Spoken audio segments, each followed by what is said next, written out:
Well, hello everybody from Silverstone International Circuit. I'm Alexandra Legui. We're here, it's Motorsport Days live. We're live for 2 days here at Europe's only on-track exhibition show. What a couple of days we've got ahead. We've got over 150 exhibition stands. The conference area is chaired by the wonderful Jake Sanson. Loads of opportunities to listen to some of the most fantastic speakers. A real opportunity for networking. Not only that, but this is a real opportunity to get behind the wheel and actually test drive some of the finest cars. We're here, obviously, on track. We're down the pit lane, and the track is now live, and it's kicking off with the single-seaters. Over my shoulder over here, WSR, West Surrey Racing, British Touring Car Champions are here. I will be having a chat to Dick Bennett, Colin Turkington and Tom Oliphant about their year. They'll be out as well. Don't know how far you can... Are you allowed to come in? Can you come in? Let's see how much you can get in. Give it a go. Yeah, so all of the garages down here will be open, live, running various different cars. We have got out, or during the day today, various different sessions. So Louise Goodman's here, British Touring Car presenter. She'll be giving media training. Dick and Tom will also be on stage. They're in the 6th sessions. They're speaking at around 3 o'clock. Also, there's Tony Paraman. He was is the guy with the bloodhound. They're going to be aiming to break the world record while we're here. Like, we're just going to sneak. I know that this isn't in the schedule. We're not meant to be talking to you right now, but while we're taking the opportunity, good morning, Tom. How are you? I'm really good, thank you very much. It's a bit wet. I wish it was dry, but we'll take what we're given. It's a little bit grotty, but the track's all right now, isn't it? Like, they've massively improved it over the last few years. Oh, definitely. I mean, it's been completely resurfaced for Formula One this year, and we raced on the national side, and it was a lot better. So I'm looking forward to getting out and trying the international side for once. It's been a good year for you, hasn't it? It's been a really good year for the team, the car, the manufacturer, and obviously Colin. I've taken a little bit of time to get used to it, but the end of the season, you know, really fast. So I'm looking forward to next year already. We're going to see some wins next year. That's the aim. It's got to come early, get that duck off my back, and then power on through, hope to challenge for a title. The right move, wasn't it, to come over to these? I think, yeah. I mean, you know, anybody that can race for them should race for them and wants to race for them. I know there's a lot of people queuing up for the 3rd car to see if AJ leaves. Hopefully he stays. I want the team to stay the same. I think we work really well together, and we're definitely a big threat next year. So what's the benefit of you guys being here this weekend? So we're using it as a bit of a test session. We want to work out the gear ratios and everything on the international track. Nobody's raced on it for a little while, so that's the main focus for us. But you know, it's just good to kind of be around, you know, the motorsport, the drivers, and you know, it's basically autosport aimed more for drivers. So so it's really exciting. And my other business, Next Level Motorsport, is upstairs exhibiting, looking to talk to drivers and helping them with sponsorship and PR. So so you know, it's good. I'd be here anyway, but I'd like to take my car out. Does that mean people can come and have a chat to you as well? Yeah, definitely. We're offering sort of some sponsorship advice. We're on the same stand as Louise Goodman, so she's offering some media advice, and we're offering some sponsorship advice. So the whole idea is to try and help drivers a little bit, you know, give them some tips to go away with. If they want to do it themselves, that's fine. If they want to use our services to help them, then that's even better. But just try and help the whole of motorsport operate a bit more like a business and try and bring some bigger sponsorship deals in. That is what we like to hear. So lots of opportunities. Thank you so much, Tom. We will probably come and grab you again a little bit later on. There's his lordship there. We'll point at Dick. We won't use up all our interviews right now. We will point and say maybe a speedy hello. How are you? Hello, I'm good, Congratulations. Thank you. It's been a good year. It has, yeah. Just, can we turn the sun on, though? It's really... And you're from Oz, aren't you? New Zealand. Where? Oh... New Zealand, thank you. Sorry. Yeah, it's a bit cold in the UK. But yes, great year. Very good. No, fantastic season. Considering the car was brand new day before the media day, which was 10 days before race 1, we're very happy. And to finish first and second was also fantastic. The trouble is which one wins, you know, AJ or Colin. I didn't mind because they're both in a WSR BMW, so it was, you know, and what happened race 2 to Colin Oh my God, that was so we're quite happy that karma set in, and but I actually honestly didn't know after Dan had crashed whether Colin was going to win or AJ was going to win. So a lap and a half to go out of a 30 race championship was a great ending for the whole team, really. So and for everybody watching as well. And for Tom as well, first year in with us. You know, he's doing well. So yeah, good choice there. Good. All right, well, enjoy. We will come and grab you again a little bit later on. Yeah, good. Thank you, Dick. So, circuit is open. We'll be updating you all the way through the day. We'll be chatting to all sorts of different people. Make sure you grab your tickets. There's still an opportunity to come down today. You can still come along tomorrow as well. We've got lots of surprises in store for you. We've got competitions, we've got giveaways, so much stuff. Come and get involved. It's Motorsport Days live. See you in a bit.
Stood up for pit lane.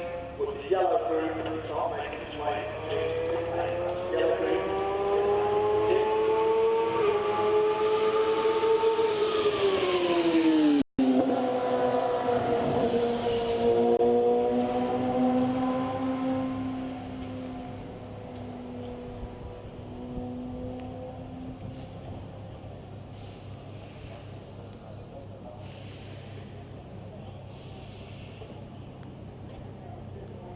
Europe's only on-track motorsport exhibition is back. Motorsport Days Live offers you a fresh opportunity to come together and experience Silverstone Circuit from the iconic wing facility. Source from an array of diverse exhibitors, learn from industry experts, as well as find new race teams, championships and manufacturers, whilst actually getting on track and sampling cars and products live on the international circuit. For tickets and more information, visit motorsportdays.live now.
A lot of these are road cars anyway, so not a problem. Yeah, just if there is a chance, that would be helpful.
Yeah, you're cool.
Europe's only on-track motorsport exhibition is back.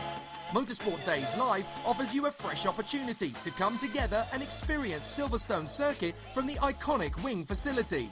Source from an array of diverse exhibitors, learn from industry experts, as well as find new race teams, championships and manufacturers, whilst actually getting on track and sampling cars and products live on the international circuit.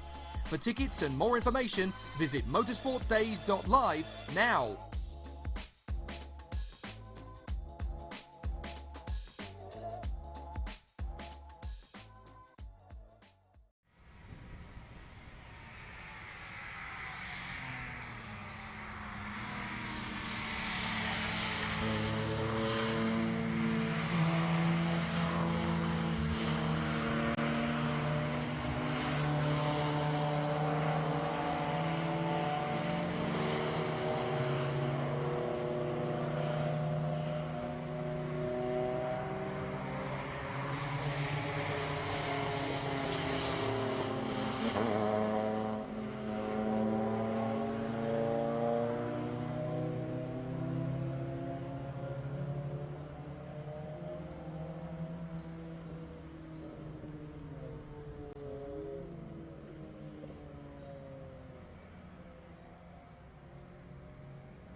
quite quick there,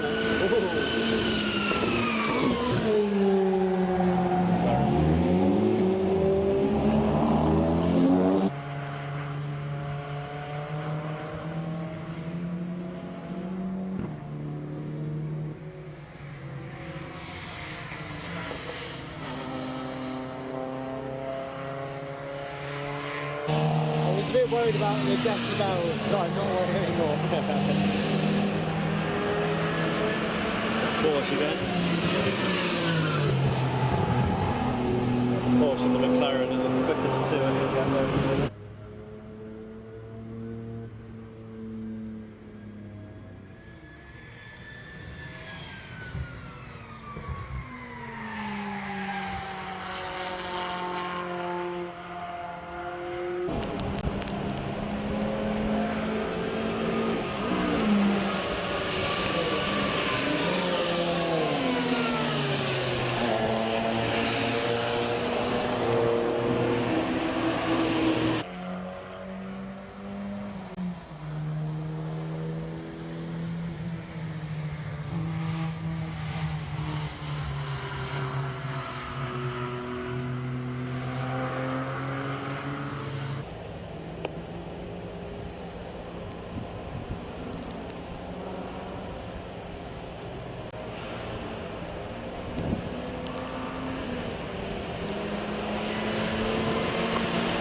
only on-track motorsport exhibition is back. Motorsport Days Live offers you a fresh opportunity to come together and experience Silverstone Circuit from the iconic wing facility. Source from an array of diverse exhibitors, learn from industry experts, as well as find new race teams, championships and manufacturers, whilst actually getting on track and sampling cars and products live on the international circuit. For tickets and more information, visit motorsportdays.live now.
Just in case, what do you want it to?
Only on-track motorsport exhibition is back.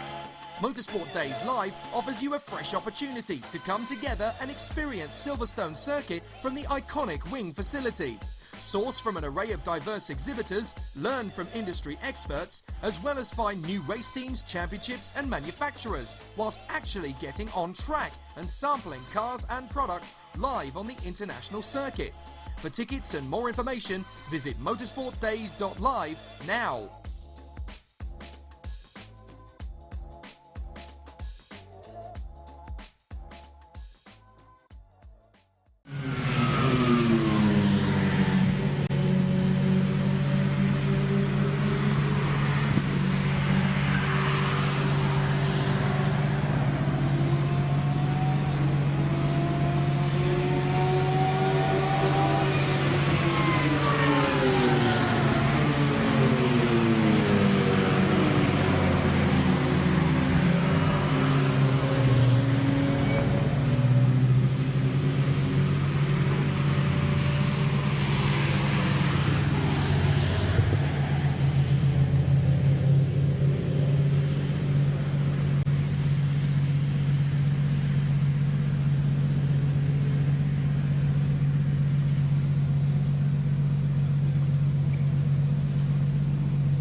Good morning, Facebook. From a rather wet Silverstone. We are live, and we're live all day from Motorsport Days Live, Motorsport Show Live, Motorsport Days Live. Good. Put my teeth back in. I'm here with Colin Watson from Boss Racing, who is not your average track day and car hire company. No, we're not your average track day and car hire company. We hire out race cars. We're actually racing on the Sunday, and you can hire them on the Monday. It's a bit different than your average road caterer, so it's a bit more full on, a bit more fun, a bit more serious. But we have slower cars. We've got a mixture of cars to suit everybody, really. You've got a lot of cars here today. Tell us what you have on show and why they're here. We've got on show is the Works race car. That's a fully loaded caterer, 300 horsepower, paddle shift. It's a bit of a one-off at the moment, that one. This is the one that's covered in trophies. Not done too badly then? No, not too bad. No, we've done quite well this year, actually, which is good. The other cars, they're more, that's the race car, the number 94. The 95 is a wider, it's called an SV, it's a little bit wider, a little bit longer for the bigger chap or the bigger lady to have a drive. These are about 170 horsepower, and the other car's about 220 horsepower with sequential gearbox. So they're pretty quick little things. They only weigh sort of 500 kilo, so they're good fun. So how can people go about getting behind the wheel of one of these then? We're on Facebook or Instagram, or just give us a call. What's the benefit of being here at Motorsport Days? We're going to just put the name out there more, because people just get Boss Racing in their head and hopefully just remember it all the time, and give us a call. We've got a website. We get quite a bit from international people coming over. I've got a track day at Brands on the 11th with two fellas from Switzerland coming over. They want two cars, which is good. It's just because we promote you can have a go of a race car. What do you aim to get out of this weekend? Well, to be dry would be nice, but I don't think we're going to be dry. It's just to get the name out there, and we're doing. We've got a charity, UK Youth. Okay. So let's go and have a look at that. Tell us more about that then. Ben suggested we've got a charity on board, and so we're having this. So we're going to take people out in the car for a small donation. And what's UK Youth? It's just to promote the youth in the country. It's all new to us, and it came along this morning, but we're trying to help them out and get as much as we can. So it's just whoever wants to come along and donate a 5, a 10, a 20, just for a couple of laps in the car. Good. Make sure you come and do that. You boys been out on track already this morning? It doesn't look like it. I'm still dry. Yeah, that's true. They were in the queue for breakfast a minute ago. We had to go and drag them by the skin of their teeth. Hopefully this afternoon it might be drier. We can go out on track. These are great out on track in the wet, surely. They are good fun. Yeah. I mean, as you can see from the video, this is from Dijon about 4 weeks ago, which was soaking wet, which we won both races, I might say. But they are good fun. They're good fun in the dry as well. You know, they're just a great car for the money they cost, and for the amount of fun you can get out of them compared to like a Porsche or something like that. It's just well worth it. Well worth it. So they're great fun, even just being a passenger in, aren't they? And I absolutely love them. Yeah, they are. Yeah, and now's your chance to ever go as a passenger. Yes, please. What time can I get behind the wheel? I'd rather be driving it. That can be sorted. Good. All right. Well, I hope this weekend is successful for you. Thank you very much, Colin. No problem. Thanks a lot. So you can come down, have a chat to Colin Watson as well. Let's have a look. Hugh's there. Shall we have a chat to Hugh while we can from... Hello, we're just rudely interrupting your conversation from the Classic Sports Car Club. Well, you don't have to derobe for me, Hugh. I don't want to be wearing that. All that. What's wrong? That's very smart, very dapper, tweed. Not my stuff, so hello. Hello, how are you? Nice to see you again. This is your second time here. Why are you back? Well, we find this is a really great place, obviously, to bring out our cars that people can try. Unlike the other shows which are all static, this one allows you to take cars out and be driven in a car that you might want to have a go in. It's just such a unique opportunity, isn't it? Exactly. And we've got some of our cars here, the people who race with us. We've got the JEC who race with us. We've got Boss who come out in our magnificent 7s. And we've got some cars here, the Minis, which come out in a Turbo Tin Top series. Yeah. And we've got our RX-8, which we brought out last year for drivers, a very cost-effective way of going out racing in what is practically a standard car, so you don't have to pay a lot of money to prepare the car and keep the car on the track. Behind me, these two Minis are very, very unique. Am I right in thinking that this is the only Mini Clubman, the only racing Mini Clubman in the world? I'm not in the world, but I'm pretty certain it's the only one that's racing in the UK at the moment. Yes, definitely. So. Mega. Will you be behind the wheel? Not this season, but probably next. But not here. I'm not allowed to race with the Classic Sports Car Club because it wouldn't be fair. They'd all be trying to have a big target on me, I think. So they'd all want to beat me. So I have to go with another club, unfortunately. But I will be out on track, but not with the CSCC. Good. If you can sum up Motorsport Days in a few sentences, what would it be? Ooh, put me on the spot for that one. I would say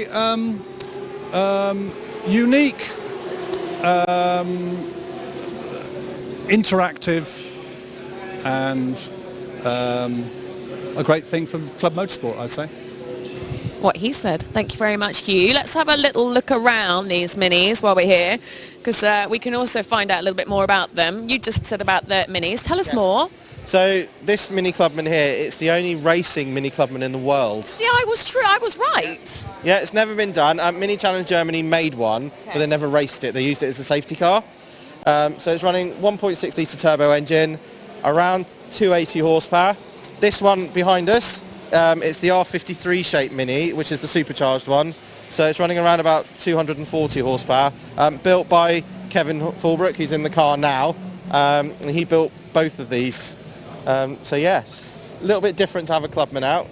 And it's great for Mini as well, because it makes people more aware that you can race anything. I love the Minis as well. So Kevin's going out now then, yes. is he? Yeah, Kevin's going out now. Keith Izzett, who owns and races this car, the Clubman behind you, he's just in his briefing at the minute, so he may miss this session, or he may be able to go back out again. So how long are the sessions? Like how many times are you boys going to be able to get out in these? So we'll be out, I think, a good 3-4 times during the course of the day. I think the sessions are about 15-20 minutes. We go out with the other cars that we're with the Classic Sports Car Club. So yeah, and it's a great way of getting people introduced of what the club does, because they literally cater for everything. Very nice too. Well, we will keep moving on. Thank you very much. We'll come and see you again shortly. What I want to do, if we can, is head down to Praga, because it's the first time that they've ever been here at the show. I'm hoping that Jan is here. Watch your step, okay? Feet up. Sicily Motorsport here. So that means, I don't know if Abden Morgan is here. He might be somewhere. Draper Tools, we'll speak to them as well later on. They've got a stand here.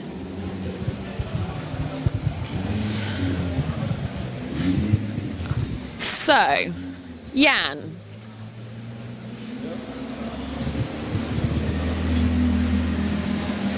Jan? How are you? I'm good. Are you Jan? No. Jan is in the track. Are you a Jan? I'm not Jan. No, not with that. Where are you from? Vincent from Manchester. I was going to say, that doesn't sound like a Jan. No. But you're Vincent. Can I speak to you? You can speak to me. You're going to tell me about Praga? I can tell you about Praga and VR Motorsport. So at the moment there are just 2 Pragas in the UK, both run by VR Motorsport. They are a really lightweight, almost a prototype car, but there's a road-going version of them. So they're aimed at the sort of like young drivers. So for how young are we talking? Am I young enough? 18, something like that. So it's fine. But we run in Brick Car and Jones series. Yeah. So because of the road-going version, currently we're leading Class 1. Yeah. So they're very fast, little lightweight cars with full aero. So it's a bit like learning to drive, say, an LMP3 car.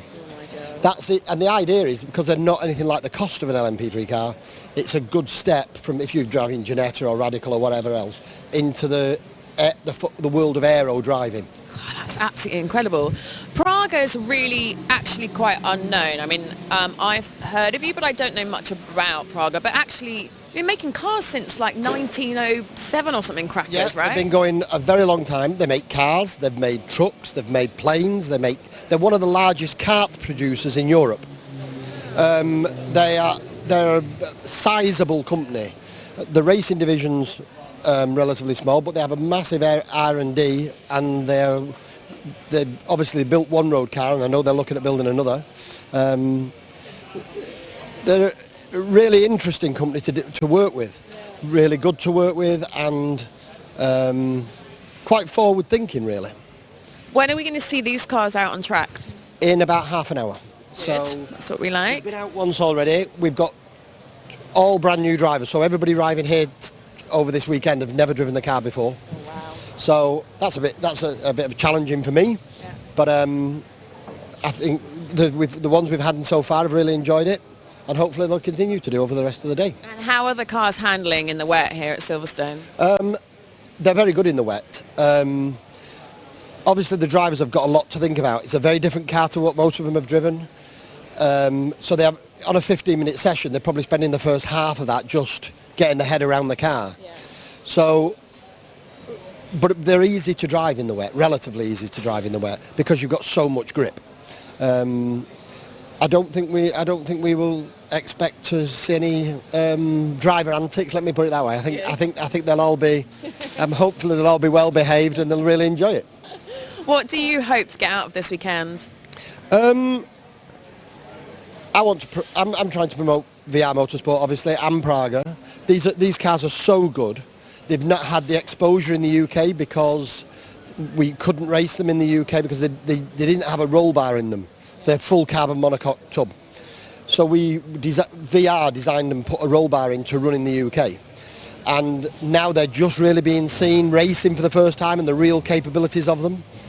So really, promote the brand, promote the VR brand, get some drivers in it and get a buzz going, because it just hasn't been available to do so. That's amazing. Well, fingers crossed that will happen. Hopefully the sun will come out a little bit. At least the rain has stopped. Yes. That's what we like. Good. Thank you very much. We'll no doubt come and chat to you again a little bit later. I will dig Jan out. Thank you, sir. We'll have a look in the car as well. He's here. He's out. Oh, he's in the truck. That's fine. We'll chat to him later. No problem. You'll see over my shoulder there, McLaren are here, Haas are here as well. The Radicals will have a chat to probably about half an hour or so. So make sure you're here to join us for that. We'll have a chat to McLaren and to Haas as well. We'll potter back down here. Cars are obviously heading out now. The Minis are on their way out. What I will try and do next as well is round up Colin Turkington for you. We'll have a chat to him, just find out about the sum up of his season and how he's feeling after his fantastic win. For now though, I shall allow you to have a little toilet break and a coffee break, and we'll see you shortly from Motorsport Days Live. Thanks, gang. Europe's only on-track motorsport exhibition is back. Motorsport Days Live offers you a fresh opportunity to come together and experience Silverstone Circuit from the iconic wing facility. Source from an array of diverse exhibitors, learn from industry experts, as well as find new race teams, championships and manufacturers, whilst actually getting on track and sampling cars and products live on the international circuit. For tickets and more information, visit motorsportdays.live now.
We're back, and this time we're with Radical. This is Will Brown, marketing manager of Radical. You have got some very, very impressive weapons in this garage today. Yeah, we certainly have. I mean, it's great to be back at the second running of Motorsport Days Live with a selection of our Radical sports cars from our range that we sell both here in the UK and around the world. Can you take us through, like, this is the SR1. Can we start here and then we'll go down and as they increase in size and power? Yeah, so we've got 3 cars here at Motorsport Days. First car we have here is the SR1, which is our entry-level product. This is a 1340cc car, about 185 horsepower, but don't be fooled by its small size. This is a really potent bit of kit. The lap times around here are similar to GT4 pace, but it's a really great introductory product to get people into sports prototype racing. The idea with SR1 is that not only are you giving people a great package in terms of the car itself, but also all of the training, everything they need to get successful in sports car racing. So we give them a race suit, we give them everything they need to get their race license, take them through that training process, ultimately to give them the best chance of success. So it's a really good starting point to our range, and really popular both in the UK and abroad. What's the spec of the SR1? You're 0 to 60 and things like that. So 0 to 60, you're looking at a shade over 3 seconds. Top speed of this is about 138, 140 mile an hour in the specification that we run here in the UK, and downforce some in the region of 1.8 G, which is a phenomenal amount of grip through the corners. So yeah, it's a really compact package, very lightweight. The car only weighs about 520 kilograms, and that obviously is where the real performance is derived from. It's unbelievable to think that this is an entry level as well. Yeah, absolutely. I mean, I said with that sort of, GT4 rivaling type pace in an entry-level car, but it's also very approachable, and that's really important, because when you're bringing people into the sport, as we do every year, we bring hundreds of people into racing for the first time. It's all about giving them something that is very, very easy to drive quickly. If you make the car really easy to drive, then it's very approachable, it gives you a lot of feedback, and that ultimately means that you get confidence and you can push on.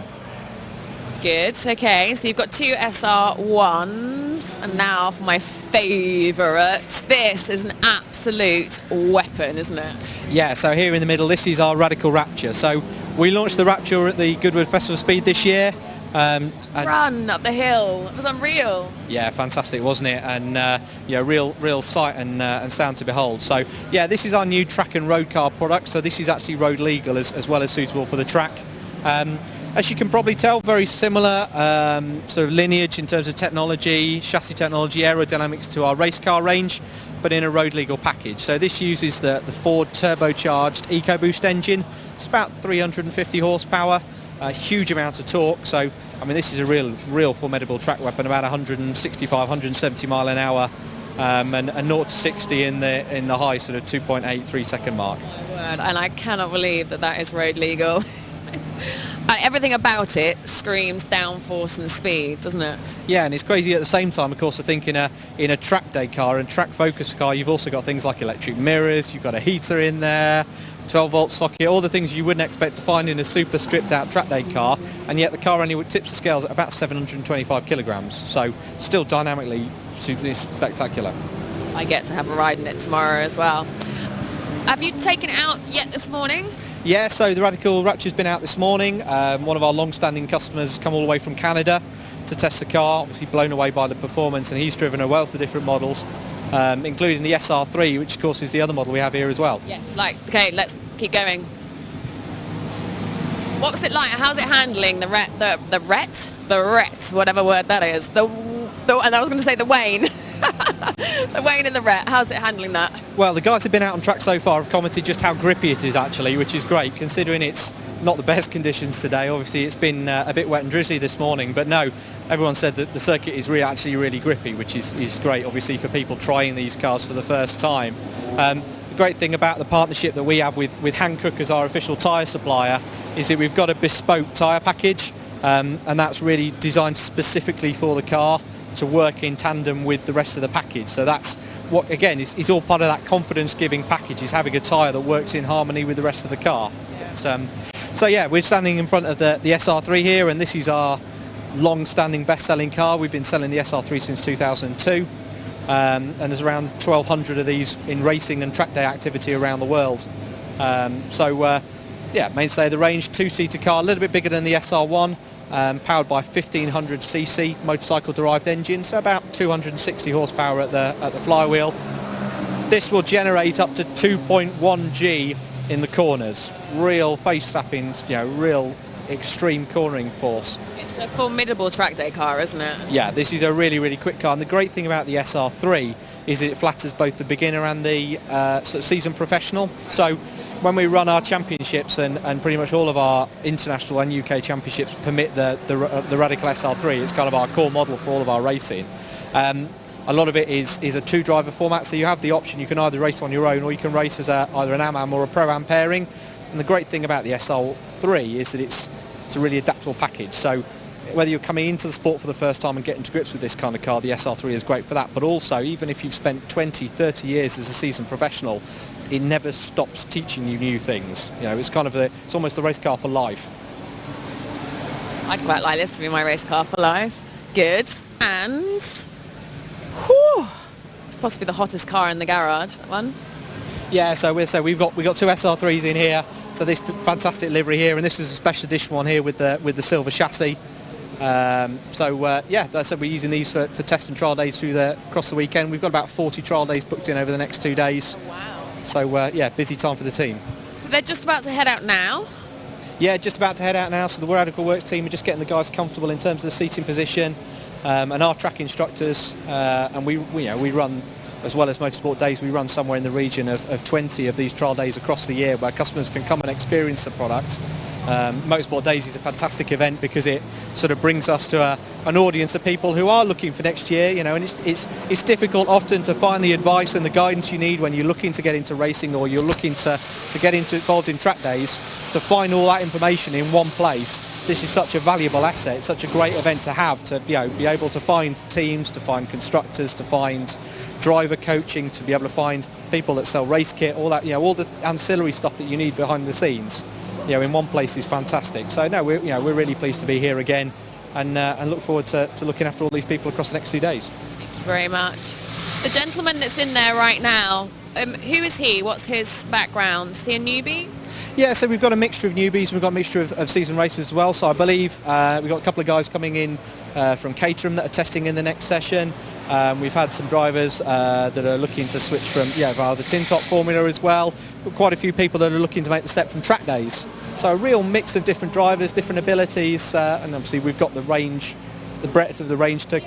With the range, presumably you'll have people who'll start with the SR1 and then you'll effectively guide them through. That's the object, yeah. That's the idea, is that you start in SR1, you can progress through SR3, maybe go and race a little bit internationally as well in Europe, and we have what we call a Race the World, which is a concept of linking together all of our international championships. So just as you would with any other sport, if you go and play your sport around the world, the rules remain the same. It's just where you're playing and who you're playing against that changes, and it's the same for our championships. The idea is it's the same common idea. You're still using the same type of car and the regulations are broadly similar, but you'll be racing against different people and you'll be racing at different circuits. So if you want to go and race at great circuits like Spa-Francorchamps in Belgium or Bathurst in Australia, Circuit of the Americas in the States, all these kind of real famous bucket list circuits, we've got the ability to network all that together. But ultimately, we've had drivers go on to do all kinds of great things. So Colin Noble, who was our first SR1 Cup champion, of course, European Le Mans Series champion, LMP3 last year. We've had guys migrate, Jack Manchester, who's gone on to do British G3 in European Le Mans. We've got guys who've gone from SR1 and SR3 into Porsche Carrera Cup. A lot of very successful faces that have ultimately made it into in Sport and Stewart's car. It's a great place to cut your teeth if you want to learn skills, because I think what people underestimate is just how competitive our championships are. They're hard to win, and they should be, particularly at a national level like SR3. That's something we pride ourselves on. So there are obviously people out there watching Facebook Live who are sitting at home and should be here at Silverstone. If they do buy a ticket for today or tomorrow, they can obviously come down, have a chat with you, and what can be their experience down here in Radical? Well, yeah, come and see us. I mean, we've got a very, very small limited hours today. Today we've filled all our slots, which is fantastic. There's a limited number available tomorrow. But otherwise, yeah, come down and see us. One of the big announcements for today is we've announced our 2020 challenge dates, which is great. So next year's calendar is out there, so people can start making plans for next year's racing. Some great national circuits on there: Silverstone, Brands, Donington, Snetterton, Alton Park, Spa-Francorchamps as the season finale. I mean, who doesn't want to do that? So, great dates. But yeah, if basically our message is, if you don't know how to go racing, you don't know where to go racing, you want advice and guidance and somebody to help you do that journey easily, then come down and talk to us. We've got the tools, we've got the strength of numbers, the scale of the business, both here and around the world, to help you achieve your dream. It's like he's been trained for this. Well, thank you very, very much. We look forward to seeing these guys out on track. Grab your tickets and get down here now. Thank you.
I am here with Ben Wibley, Event Director of Motorsport Days Live.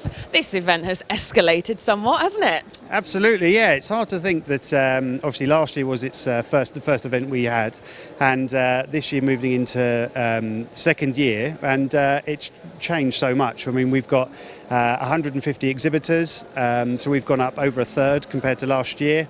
We have well over 200 cars out on track, and expecting something around about 3,500 people to walk through the wing doors over the weekend. So yeah, exciting stuff. Tell us how this idea was born. It's a funny one, actually. It started on a golf course with a couple of my friends, and we going round, and I said, I've got this really great idea. A lot of everything we've done through the Motorsport Days brand has come from frustrations from myself. So, for example, when I used to test and go and race at the Nürburgring or Spa or wherever, I could never find who was organising the track and test days. So I decided to create a website, motorsportdays.com, which lists all the organisers, all the circuits. So we now list 2,500 across Europe. And then again, when I used to race, whenever I went to go and test drive somebody else's car, I thought, yep, I want to do that. How do I get involved? So we thought, let's create an event that's the right time of the year, that's trade focused. So over the last 8 years or so, it's kind of stemmed from there. I love how brains like yours work. That's really fascinating. And you've got some incredible people who are coming along. I mean, even down to the likes of Colin Turkington, who's obviously just won the British Touring Car. How on earth have you managed to get all that to come together? Yeah, it's been a huge task. I mean, I won't lie. It's been quite crazy. But yeah, we've got the likes of McLaren that have come on board, bringing their GT4 cars. We've got Radical bringing their Rapture, which is the first time that's actually been seen in public since Goodwood. We have FF Corsa with their Ferrari 488. So we've got the whole thing, as well as all the clubs as well. So we've got BRSCC, Classic Sports Car Club, 750, MSVT, So they're bringing everything from your Ford Focus Cup all the way down to the likes of Ginetta, another manufacturer who've come on board this year as well. This is a really good opportunity, isn't it, for people in the industry to network, isn't it? Absolutely. I mean, the biggest aim that I want to do is pretty much our hashtag, which is getting you on track. And that's what we want to do. We want to make it easier for people to get on track, whether that be a track day, their first outing, or if they want to get into motorsport. This is what this event does. You know, you can come here, buy your kit, get your race license, test drive a car, take it out on track, sample before you buy. And that's how it is. That's such a unique opportunity, isn't it? Will we see you behind the wheel? Yeah, hopefully later today. I'm going to get a go in the Radical, which should be fantastic. And then Team Brit are here showing off their hand control system. So I get to have a go with that as well. And then potentially a few others I might try and blag along the way. But we'll see. Some work to do as well. Fun few days. Thank you, Ben. Thank you very much.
We're back. This time we're here with Dean Leslie from Draper Tools. We'll introduce you in a second, Dean, so you just have to wait your turn, I'm afraid.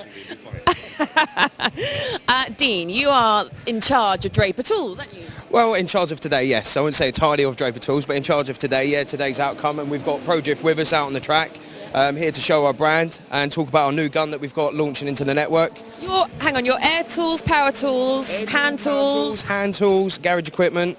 We also do a bit of consumables and a bit of PPE as well. So we're sort of an all-round fit. We're a 100-year-old company. Still British owned, 4th generation family, so it's a really nice outfit to work for, as well as to be involved in all this nice stuff that we do. We're always out on tracks, always doing loads of events, and always get our hands dirty and get involved with a lot of people. So we're more hands-on sort of, a crowd specialist. We've got this new gun that we're about to launch. It's got 3 years warranty on it. It's 1,000 Newton meters working torque. It's over 2,000 Newton meters breakaway torque. It's got a nut busting feature on it as well. So what happens is when it actually picks up on the gun, you can see what it does there. So it communicates to the gearbox and the battery, gives it everything it's got, and then once it's cracked it then just backs it off. So it extends the life of the product itself. Really good bit of kit. 3 years warranty. It comes with a 2 6 amp hour batteries. We're launching it today at the show. Come down, it's a great price. I was going to say, how much is it? Normal price for it is $430. You have a show price. We've got a show price today of £400, and that's including the VAT as well. That's really good. Yeah, really good price. I'm a bit of a boy girl. I actually have 2 drill kits. Do you have one of those? No, I don't. So today we can. But I was just about to say, yeah, now is a really good time for you. I can demonstrate my cupboard building skills with the Draper Tools. For cupboard, small products for the cupboard building. That would probably break my cupboard, wouldn't it? Maybe something like the 10.8 stuff, the Stormforce. 2 years warranty on the blue power tools, 3 years on the grey. It's a brilliant range, caters for all, from DIY to enthusiasts. Tell us more about the range then while we're here in Facebook land.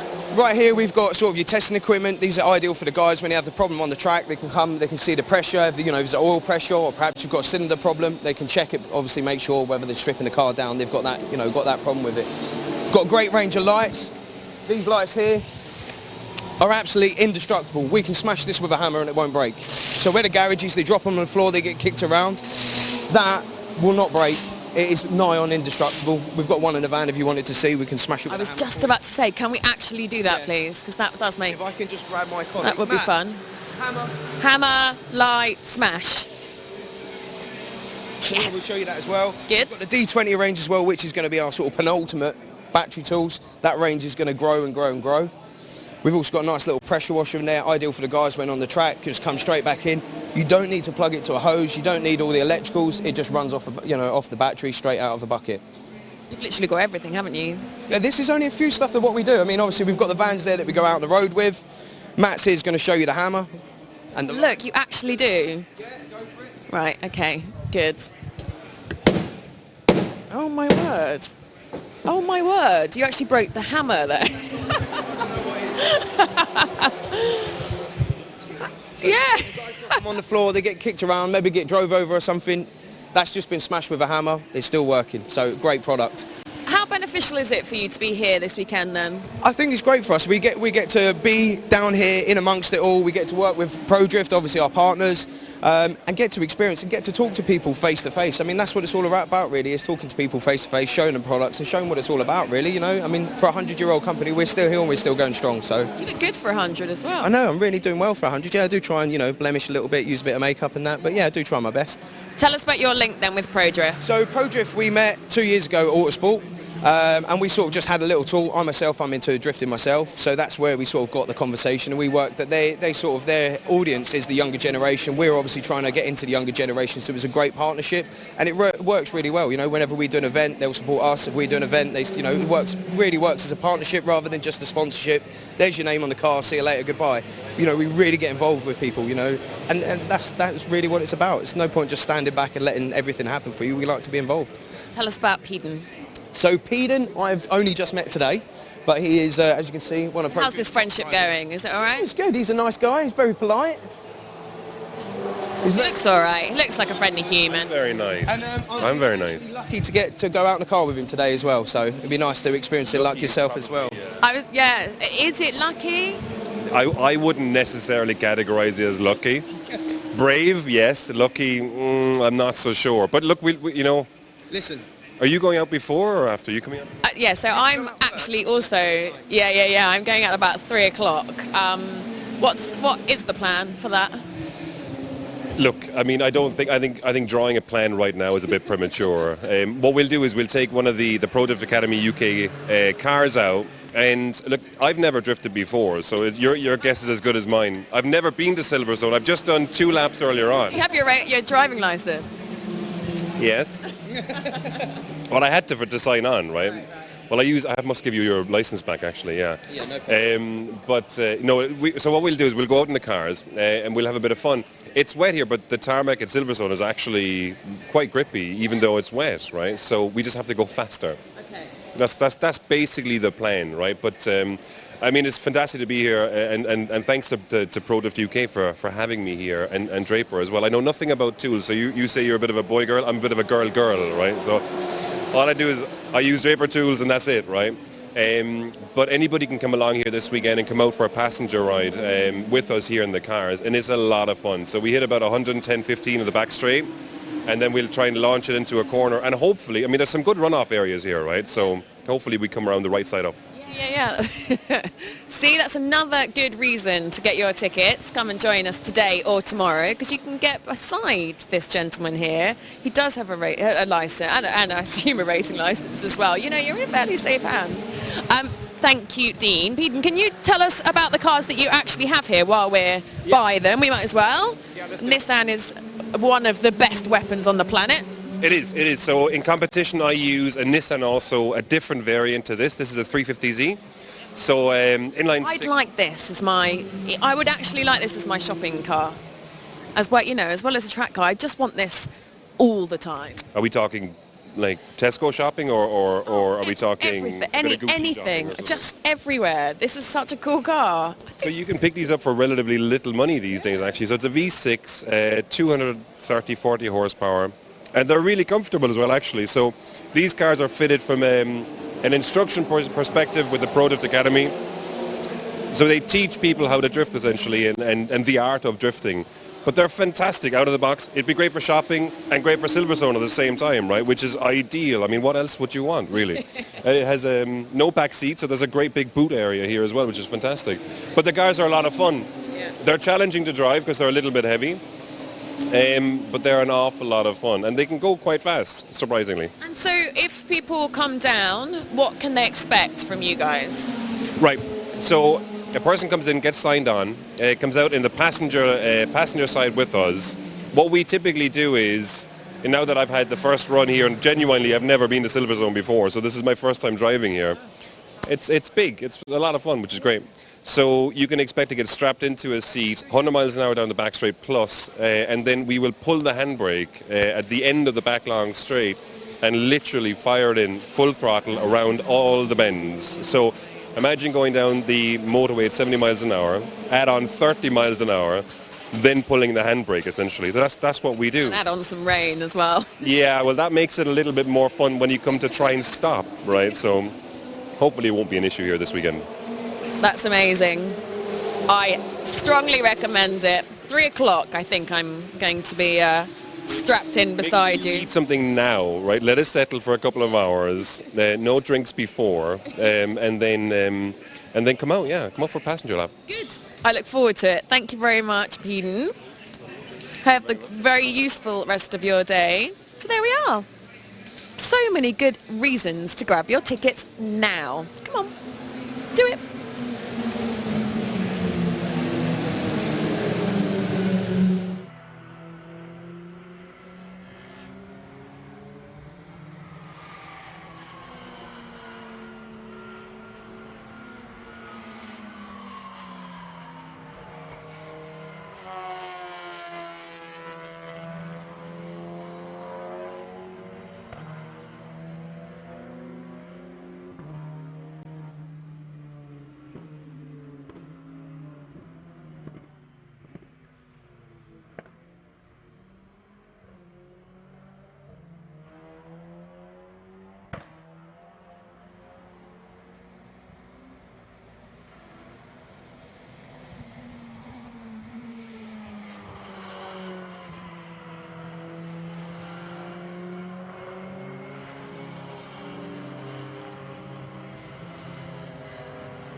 Europe's only on-track motorsport exhibition is back.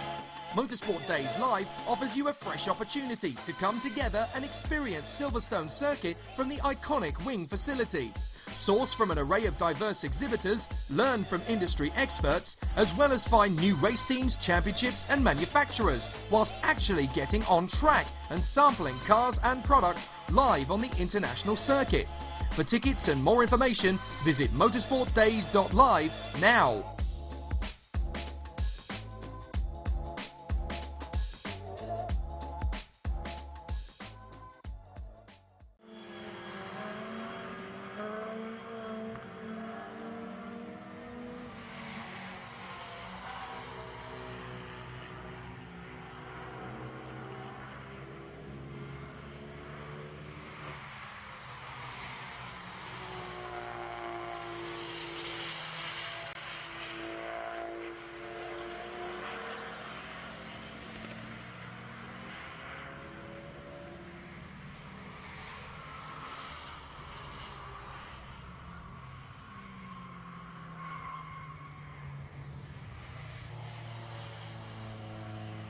Here with Anders Hildebrand from AA Oil, who's one of the exhibitors here at Motorsport Days Live. This is a great show to be having a stand at, isn't it? It's great, and it's our second year we're here, so from last year we hope that there will be more professional users here, and Ben has promised me that he's contacted every team, every race engineer in the country, so we're looking forward to 2 great days. Tell us more about AA Oil. The company was founded in 1999.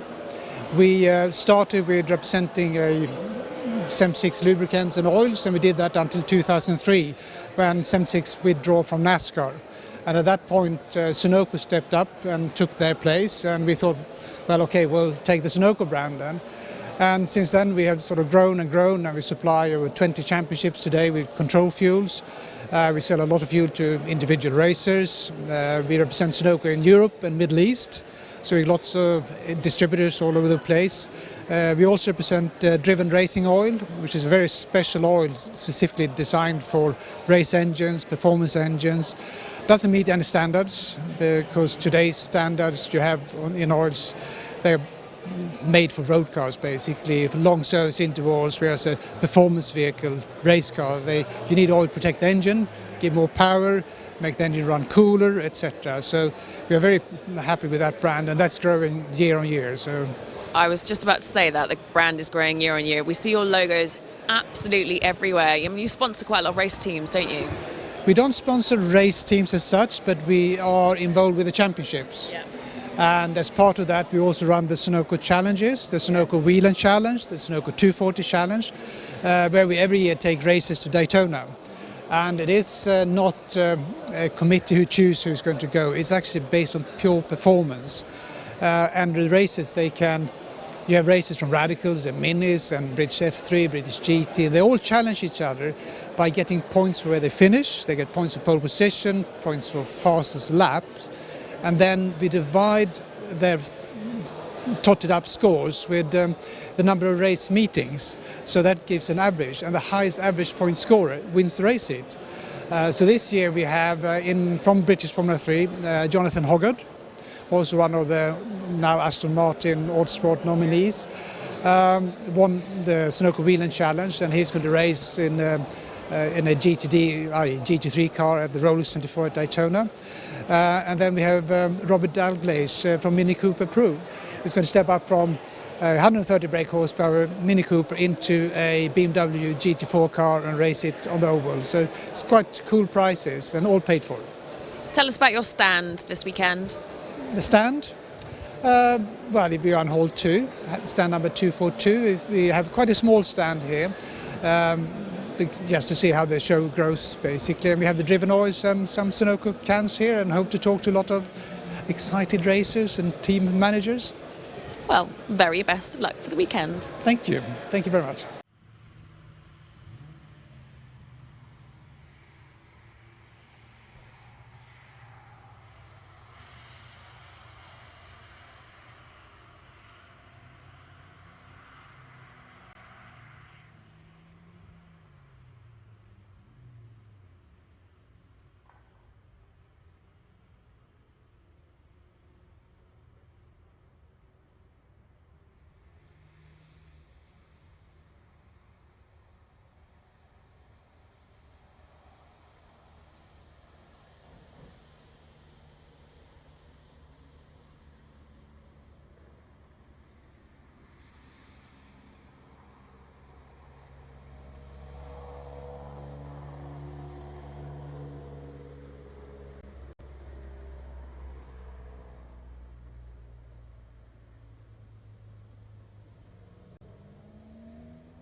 The 206 GTI production car is another fantastic series who are here at Silverstone Motorsport Days, and we're lucky enough to be with the winner of this season. Dan, how are you? Yeah, good, thank you. Bit wet, bit miserable, but we're having fun in the car. That's all that counts. Tell us about this. Like, the Peugeot 206 is just one of the most iconic, isn't it? 106, 206, love it. This must have been a pretty good track.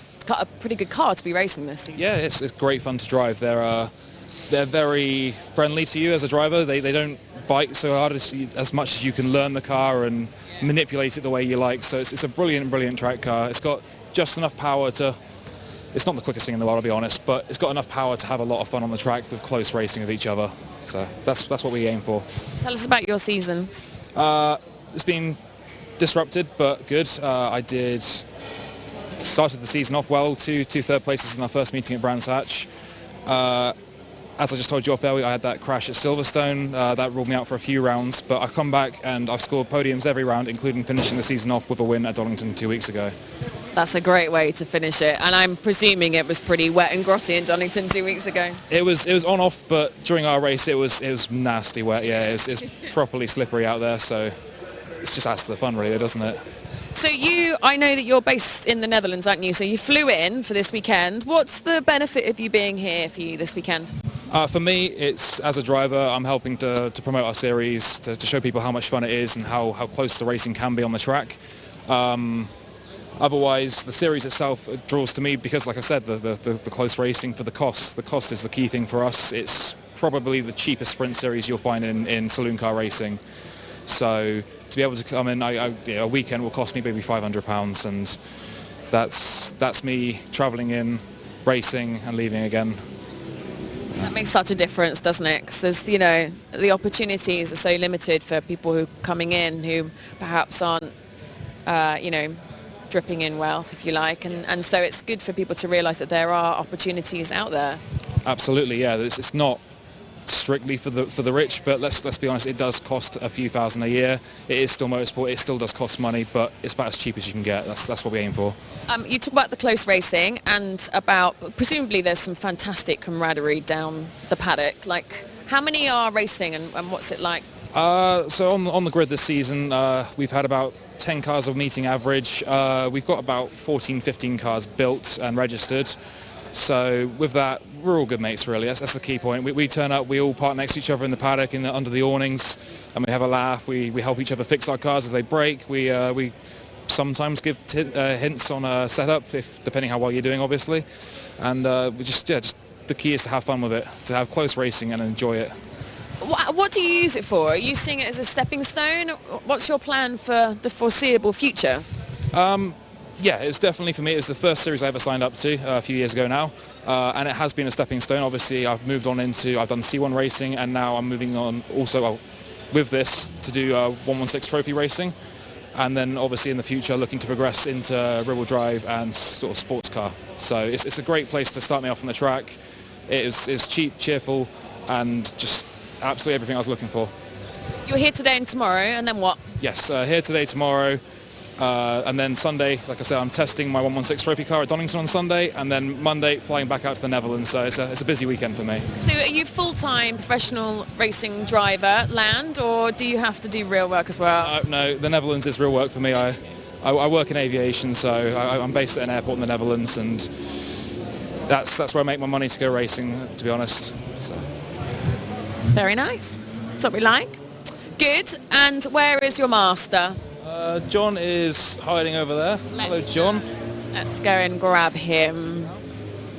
You're lucky to have this fella here. He's had a good season, hasn't he? He certainly has. He's had his first win out at Donington a couple of weeks back, so yeah, doing really well for himself. We've heard a little bit about the championship from Dan's perspective. From yours? Well, effectively, we've got probably the best grassroots racing club in the country. It's really easy to get into this motorsport. It's not as expensive as you might think.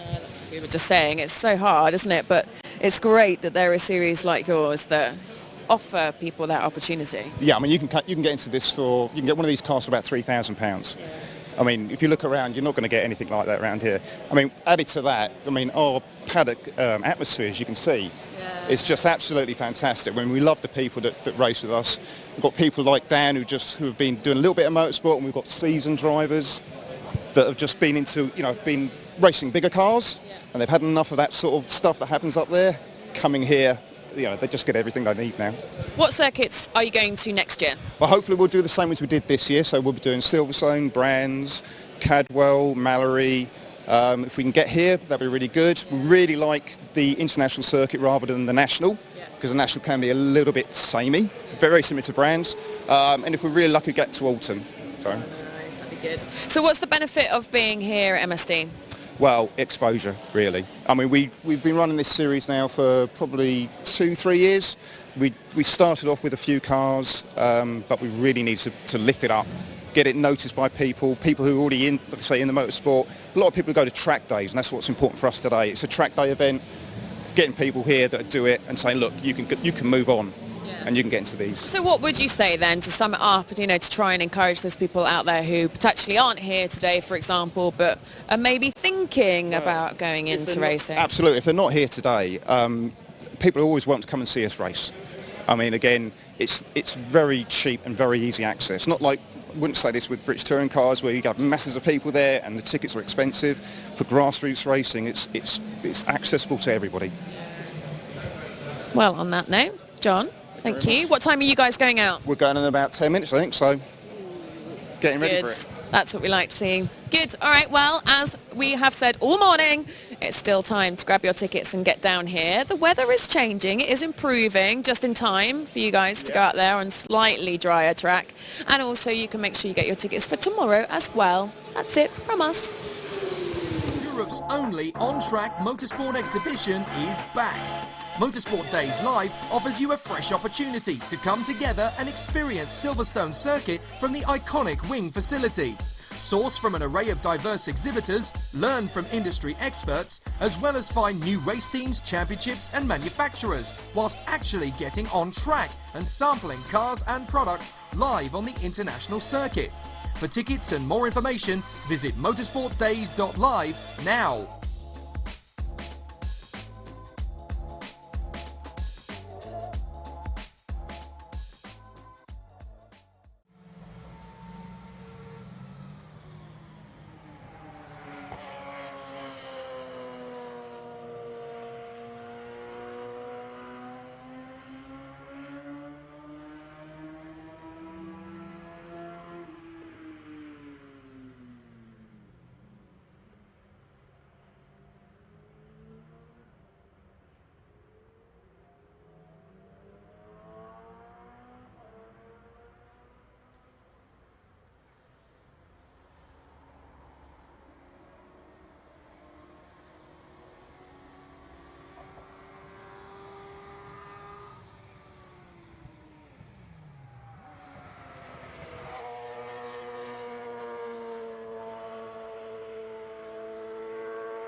we're back, we're live in the pit lane. This time I am with Graham Glue, a very, very familiar name and face in the world of motorsport.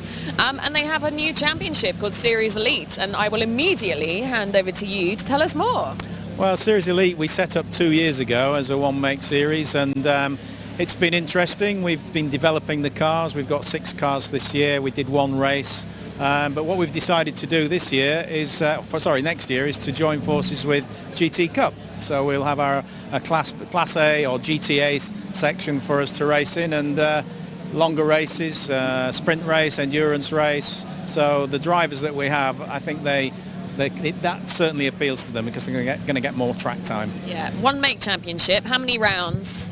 Well, it's ours was a one-make championship this year. We did 7 rounds, but we only did 1. We only did the Silverstone race.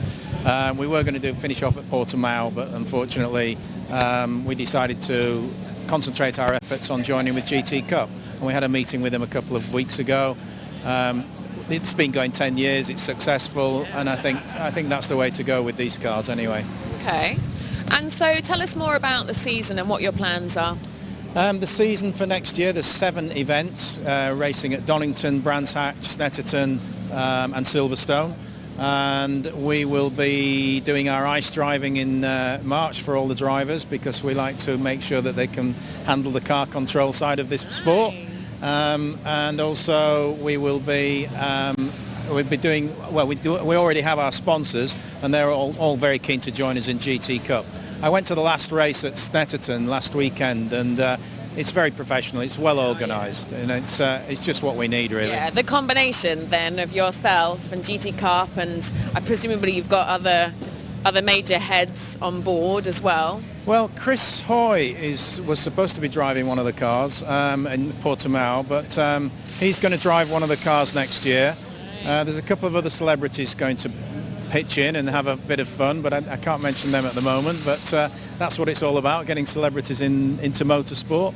And I think with the whole idea of Series Elite was to pitch at drivers that perhaps didn't race when they were younger, or raced when they were younger but they always wanted to race again. So we did have a minimum age limit on it, but we've dropped that now because there's so many drivers that... I was going to say, because I think originally it was for the mature driver, wasn't it? That was sort of your USP, if you like. That's right, yeah. But with the endurance races, they can drive with a shared drive with another driver, or they can drive on their own. So it's lots of different opportunities and options this time. And I think with Jaguar Land Rover, with SVO supporting us by supplying such a fantastic car, they see this as a better opportunity because these cars will now be competing against Ferraris, Lamborghinis, McLarens, Aston Martins, and this is an incredible car because it's 4-wheel drive. So if it's raining, we might stand a chance. Yeah. All right, tell us more about the cars then. Well, it's a V8 5-litre supercharged engine, 600 brake horsepower, so it's quick. As I say, it's 4-wheel drive. There's certain things we can adjust on it, like suspension and aero, but basically it's a standard XE converted to a Project 8, and they've only built 300 of Project 8s, and then we've taken it and Slide Sport have converted it into a race car. So it's a standard Project 8, and this car still holds the lap record at the Nürburgring with I think it's 7 minutes 18 seconds, I think. So and it also holds the lap record at Laguna Seca. So everybody knows it's a fantastic car, and all the drivers that we've had that have tested this car, 62 drivers we've tested this car, not one of them has got out and said I don't like it. It's been the opposite. Yeah, I can well imagine. What's the plan for media television or anything, any coverage? Well, as I said, I went to the last round at Snetterton last weekend, and they've actually got live TV now, which is great. And social media, with the way it's going, we've taken on somebody full time now. We've got to concentrate on the social media side of things.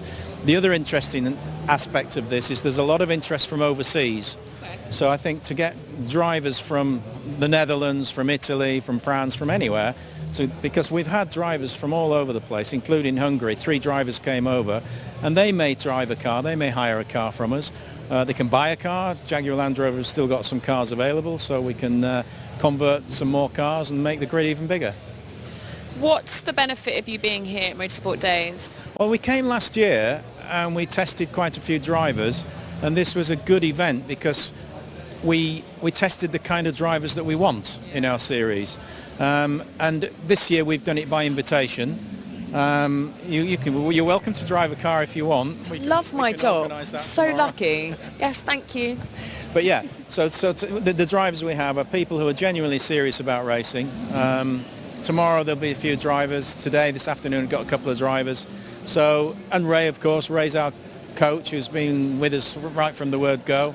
And he's very good because he brings the best out in people. So, yeah, we'll see where we go. And we've got a few months now to get, we've got 6 cars at the moment. Yeah. So if we get 6 cars on the grid, that'd be great. If we get more, that'll be a bonus. Good. Wow. What time do you go out? I'm not sure. We're in 2 sessions, so I think we're out at about 2 o'clock this afternoon. And who have you got pedalling them today? I've got a guy from called Graham. I better not give their names because you know what these people are like. Another Graham, and we've got a guy called Anthony, and they're both very serious about joining our series within GT Cup next year. Nice. So yeah, and then tomorrow we've got a couple of drivers, but in all I've probably got a list now of 60 potentials. But it's getting them to commit to the full season because I don't want people just to do the odd race here and there.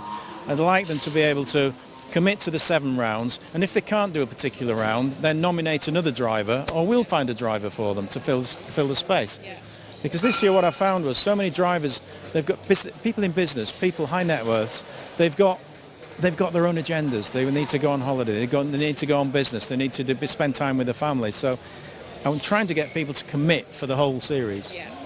And the interesting thing about GT Cup as well is that each class is the same amount of points, so it's about consistency. So if we have a driver who wins regularly, then he could win the championship. Yeah. So that's what I like. I mean, the whole thing, GT Cup's been going 10 years now.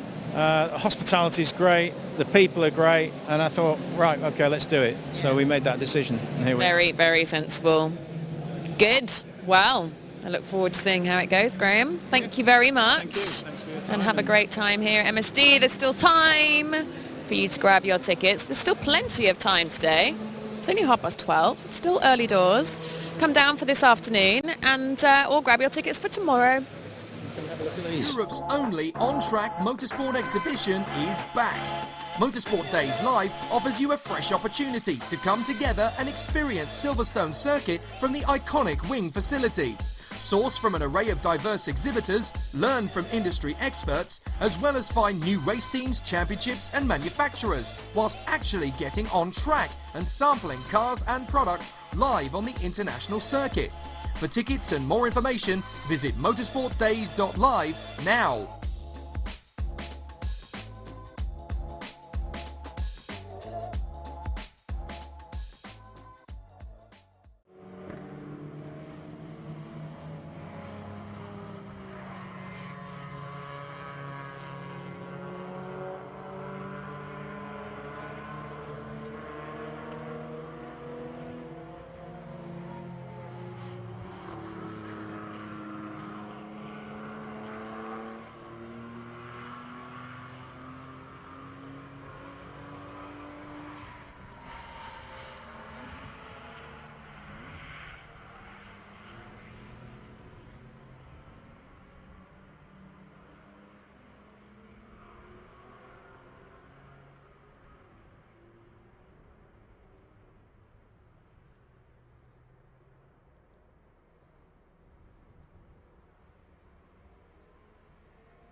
It's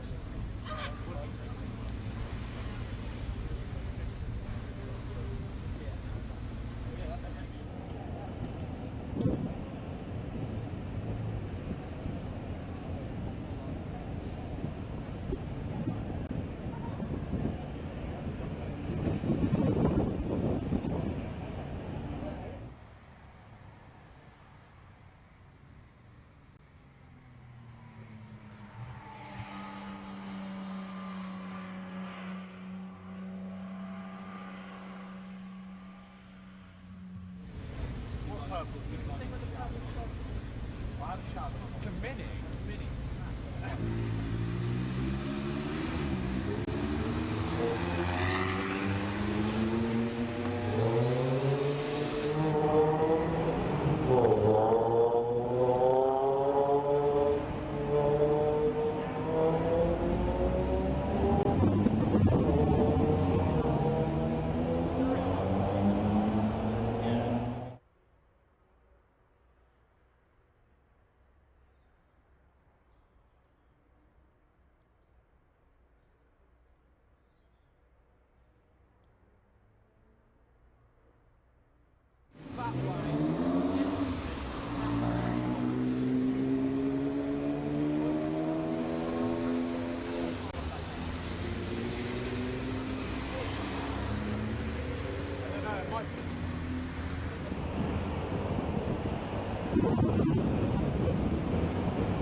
Yesterday, 2 hours ago. That one is back to gold. Not back to. I think these people are there. I hope it's close.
So many people.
McLaren.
Europe's only on-track motorsport exhibition is back. Motorsport Days Live offers you a fresh opportunity to come together and experience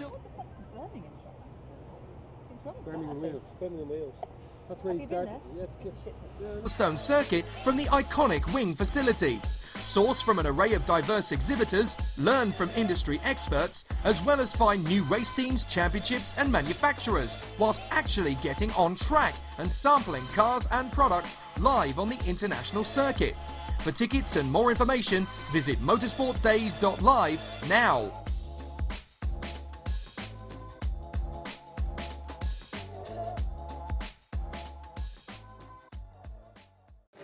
I am here with Ben Wibley, Event Director of Motorsport Days Live. This event has escalated somewhat, hasn't it? Absolutely, yeah. It's hard to think that obviously last year was the first event we had, and this year moving into second year, and it's changed so much. I mean, we've got 150 exhibitors, so we've gone up over a third compared to last year. We have well over 200 cars out on track, and expecting something around about 3,500 people to walk through the wing doors over the weekend. So yeah, exciting stuff. Tell us how this idea was born. It's a funny one, actually. It started on a golf course with a couple of my friends, and we going round, and I said, I've got this really great idea. A lot of everything we've done through the Motorsport Days brand has come from frustrations from myself. So, for example, when I used to test and go and race at the Nürburgring or Spa or wherever, I could never find who was organising the track and test days. So I decided to create a website, motorsportdays.com, which lists all the organisers, all the circuits. So we now list 2,500 across Europe. And then again, when I used to race, whenever I went to go and test drive somebody else's car, I thought, yep, I want to do that. How do I get involved? So we thought, let's create an event that's the right time of the year, that's trade focused. Yeah, so over the last 8 years or so, it's kind of stemmed from there. I love how brains like yours work. That's really fascinating. And you've got some incredible people who are coming along. I mean, even down to the likes of Colin Turkington, who's obviously just won the British Touring Car. How on earth have you managed to get all that to come together? Yeah, it's been a huge task. I mean, I won't lie. It's been quite crazy. But yeah, we've got the likes of McLaren that have come on board, bringing their GT4 cars. We've got Radical bringing their Rapture, which is the first time that's actually been seen in public since Goodwood. We have FF Corsa with their Ferrari 488. So we've got the whole thing, as well as all the clubs as well. So we've got BRSCC, Classic Sports Car Club, 750, MSVT. So they're bringing everything from your Ford Focus Cup all the way down to the likes of Ginetta, another manufacturer who've come on board this year as well. This is a really good opportunity, isn't it, for people in the industry to network, isn't it? Absolutely. I mean, the biggest aim that I want to do is pretty much our hashtag, which is getting you on track. And that's what we want to do. We want to make it easier for people to get on track, whether that be a track day, their first outing, or if they want to get into motorsport. This is what this event does. You know, you can come here, buy your kit, get your race license, test drive a car, take it out on track, sample before you buy. And that's how it is. That's such a unique opportunity, isn't it? Will we see you behind the wheel? Yeah, hopefully later today. I'm going to get a go in the Radical, which should be fantastic. And then Team Brit are here showing off their hand control system. So I get to have a go with that as well. And then potentially a few others I might try and blag along the way. But we'll see. Some work to do as well. Fun few days. Thank you, Ben. Thank you very much.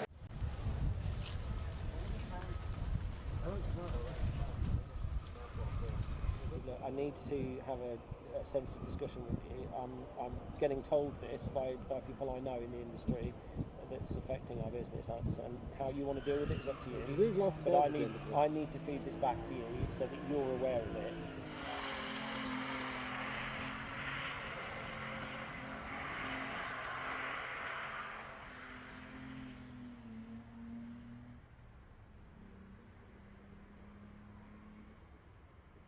You want to know? They can clearly not see it. They can't. No, the people inside it can't. I'll show him up. It's like we're on the sim. So these people want to buy stuff, but they don't want to deal with it. So that's our point. We can't talk. You should be already there. Go on, I'll let you.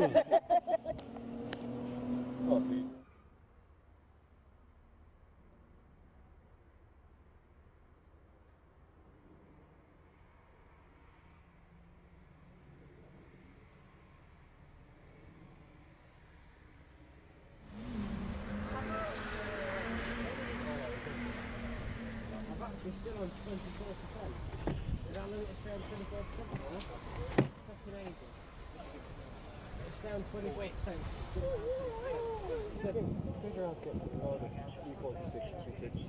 I really like the R33 that I drove. Really? You like, yeah? So easy to throw around. Oh, come on there, land. Little land yacht, yeah. Easy to throw around. Yeah, of course it is.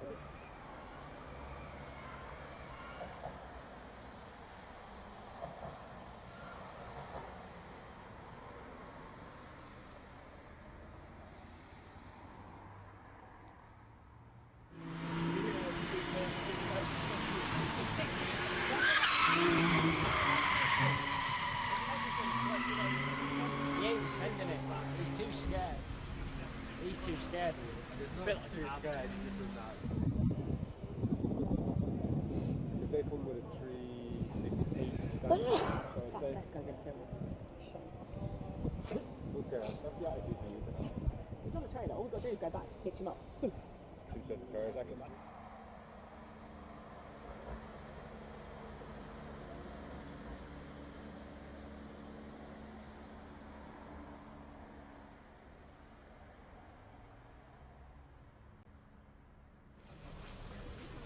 I thought someone was having a piss. But I look down here, there's just loads of fucking water just rushing out. It's all the draining off the track. Passenger ride. When he is the passenger, like when he used to go out with Mark, winds him up. I can't do passenger rides. Like makes him really mad. This is why. I did that to her. You're not going very fast, because this is really boring and really slow. Come on, you piece of shit. Try to fucking car. Yeah, but hang on.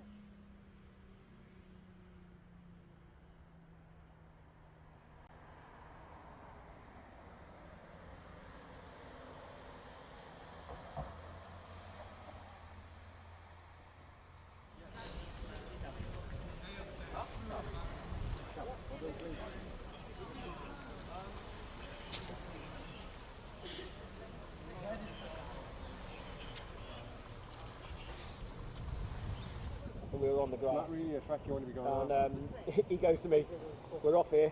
I'm like, no shit.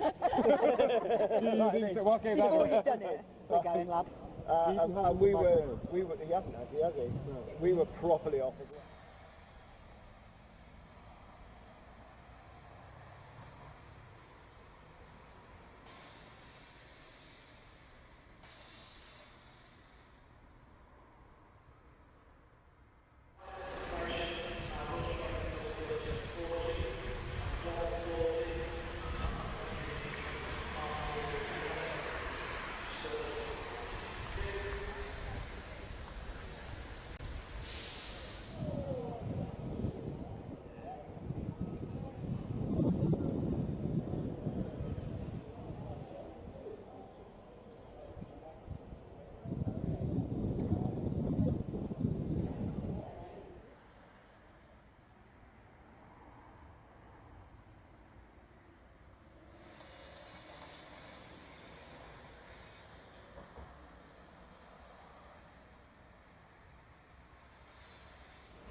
I walked into this garage and I found this fella wearing a cap who, I just thought, well, should probably come and say hello.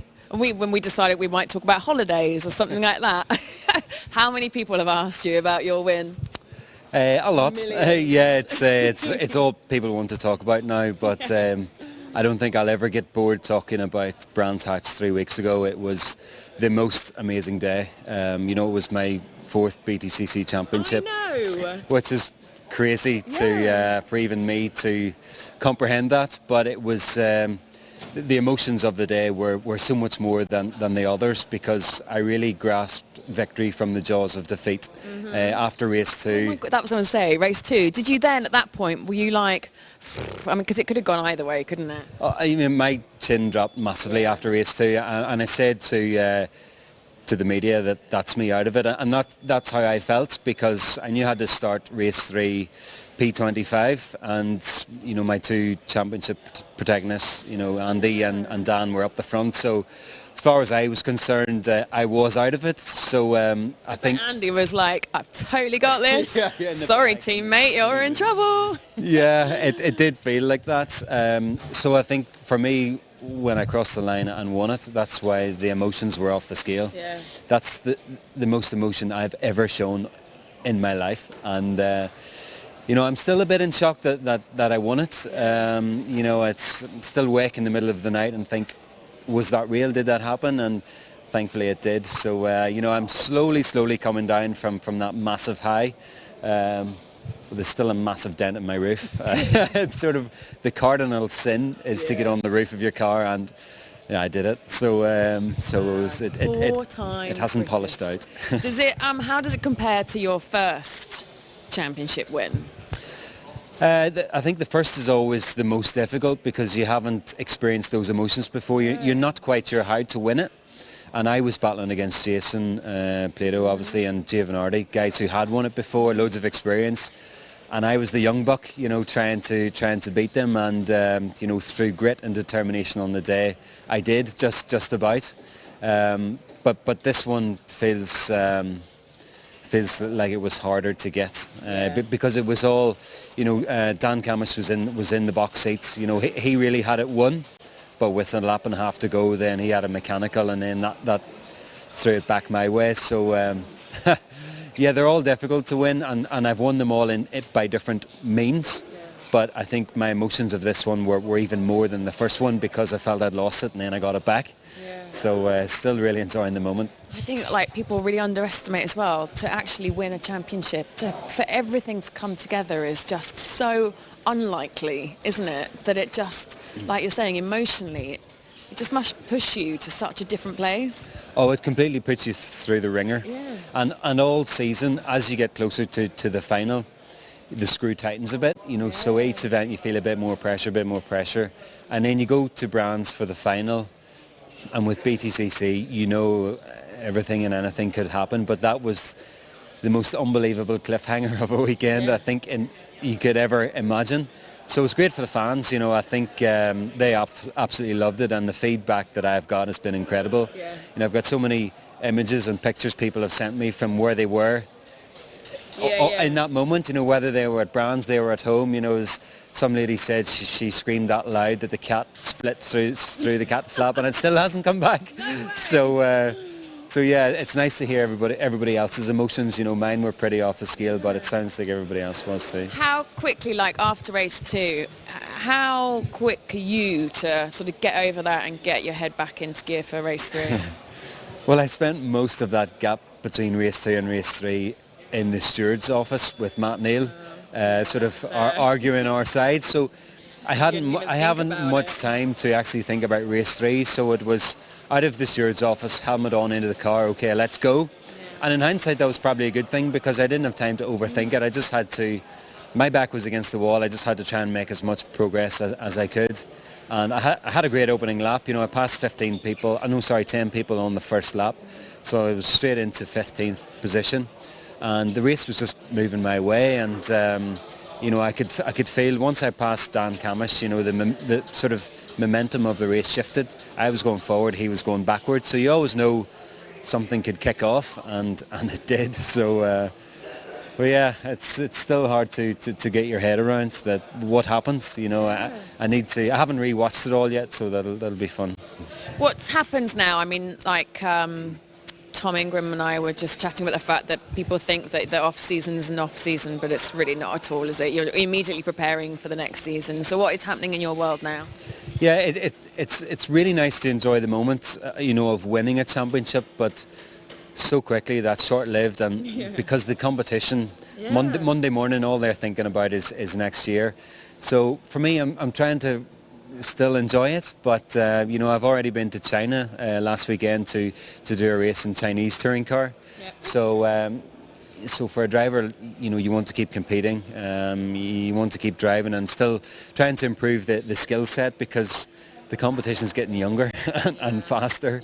So you got to try and keep the level high. So you know, it's great to be at Silverstone today, testing in these difficult conditions and trying to improve the car. You know, that's what we're doing, is trying to make ourselves better and faster for next year, because the competition will move on.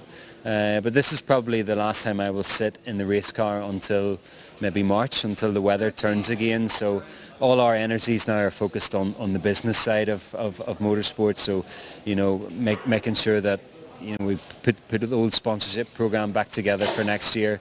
We do a lot of events with BMW this time of the year, more driving days. So yes, there's never a dull week, but it's nice to have the pressure off for a while. Will it be your 8th season next year? Is that right? In BTCC? No, I think it's more like 15. Really? Yeah, really. My first year in BTCC was 2002. And I missed a few, so I am now the, well, Matt Neal has been in it long. But I'm one of the old hands now, somehow. But it's always time to come to World, you know, but you're not quite old enough for World. yeah. So I need to keep myself looking young. Yeah. But you know, always keeping an eye on World Touring Car. You know, I do enjoy following the series, and you know, obviously there's going to be a big final happen there as well, with Ivan and Ted and Norby still fighting for it. So it's good to see how the other half do it as well. Good. All right. Have you had lunch? Is that what you are planning on doing next? Yes, I've had lunch. Yeah, so I do love this time of the season, because I can enjoy all the treats that I stay away from during the season. So it was a curry last night, and I just had some Thai food for lunch. So I'm digging in while I can. There we go. If you ever wondered, Turks' favourite go-to curry, pizza as well. Yeah, I've been known to dig into a pizza as well. Yeah, especially on a night out. Pizza Thai sounds good to me. You're making me hungry. Good. All right. Enjoy. Hope the rest of the day goes well. Hopefully the weather will stay as it is, or a little bit brighter would be nice, but at least no more rain. Yeah. And well done. Thank you. Appreciate that. Thank you. Enjoy your off season. I will. See you guys. Europe's only on-track motorsport exhibition is back. Motorsport Days Live offers you a fresh opportunity to come together and experience Silverstone Circuit from the iconic wing facility. Source from an array of diverse exhibitors, learn from industry experts, as well as find new race teams, championships and manufacturers, whilst actually getting on track and sampling cars and products live on the international circuit. For tickets and more information, visit motorsportdays.live now.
it. Good stuff.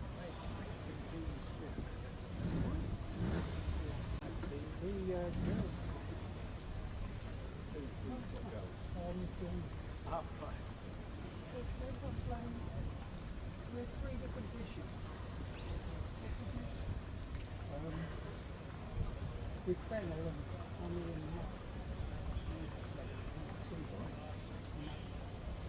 And then one of them, they would only have to sort of whip the pig paste just a lot. One had them with the older one, the cheaper. Just right. Yeah, she had that pig and the pig. But they sort of eat all the time. Then her sister was really great. And then we went to the North Party. You seems alright, did you?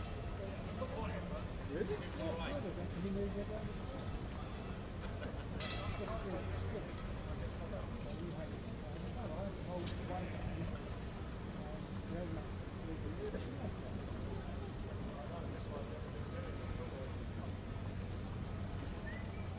And they're fine.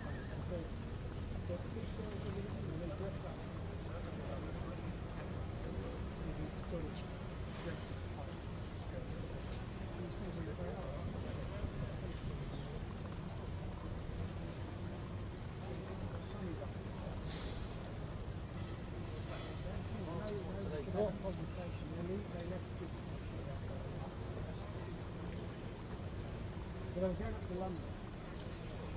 They have to spend this stress on tonight. I think they're going to stress everything.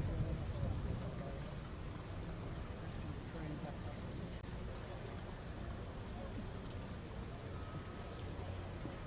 I mean, it's just as rather than massive down in the house, you feel it's not. I mean, the owners know what's happening on Saturday.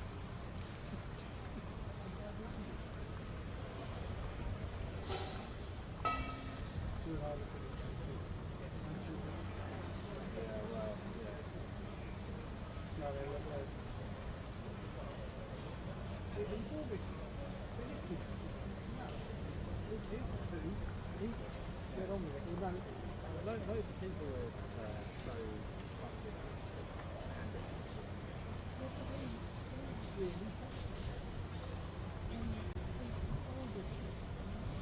yeah. The rest of the lunchtime is ready to go. But I had this a little girl like this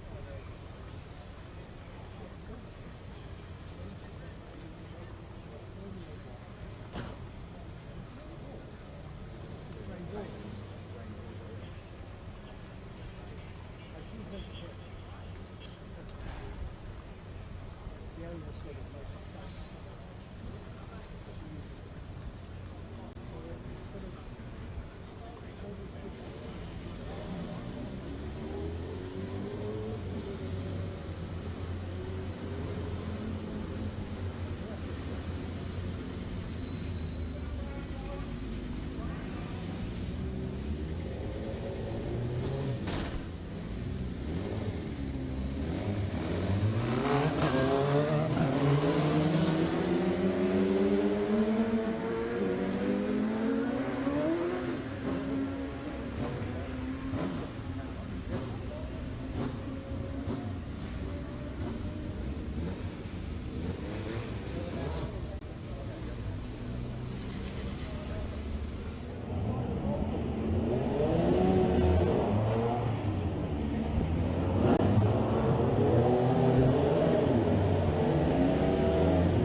Europe's only on-track motorsport exhibition is back. Motorsport Days Live offers you a fresh opportunity to come together and experience Silverstone Circuit from the iconic wing facility. Source from an array of diverse exhibitors, learn from industry experts, as well as find new race teams, championships and manufacturers, whilst actually getting on track and sampling cars and products live on the international circuit. For tickets and more information, visit motorsportdays.live now.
Yeah, him, yeah. Yeah, that's it. He's got, he owns that.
Europe's only on-track motorsport exhibition.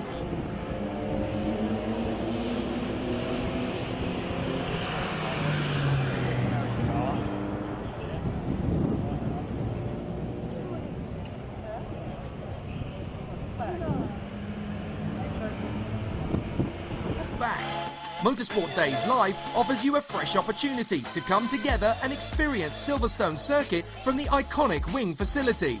Source from an array of diverse exhibitors, learn from industry experts, as well as find new race teams, championships and manufacturers, whilst actually getting on track and sampling cars and products live on the international circuit. For tickets and more information, visit motorsportdays.live now.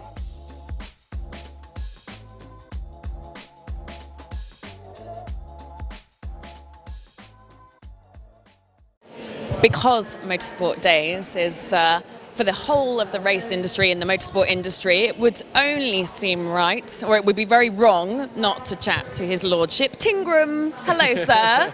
It's lovely to see you. I feel like I've now known you for many, many years and seen your career just go, hoo-hoo-hoo. It's been another good year. A very good year, yeah, very, very good year. And yeah, it seems crazy where we've kind of grown to over the last 5 years, certainly. So it's an exciting time for us, and every year we kind of grow a bit bigger and some new things and new challenges come ahead. And with this year we had the Toyota stuff coming in bigger than we've ever have done. So getting the new Corolla into the grid was fantastic. And then, of course, getting Ginsta's on board, and the whole thing has been such a whirlwind year. It leads us really strong into the 2020 season now, which is exciting. Yeah, so tell us then what your plans are for 2020. I mean, yeah, so we'll you know, the plan is very much to keep growing what we've got and make that bigger. We're in a place now where we've kind of had that first year of development in the car, and so naturally the next step is to take that to a championship campaign. So our focus is to go into 2020 looking to win the championship, which is really exciting. So yeah, we shall see. It's all exciting stuff at the moment. Here we are at Motorsport Days. What benefit is it for you to be here? First, it's nice and close for me. I'm only in Coventry now, so it's nice and easy for me to get to. You came here for the ginger biscuits. Of course I came for the ginger biscuits and the mint humbugs. So yeah, I mean, it's an event that we've seen grow over the last couple of years, and it gets bigger and bigger. And chatting to Ben, you know, as the organiser, it's a really cool event that seems to grow. So yeah, very pleased to be able to support them.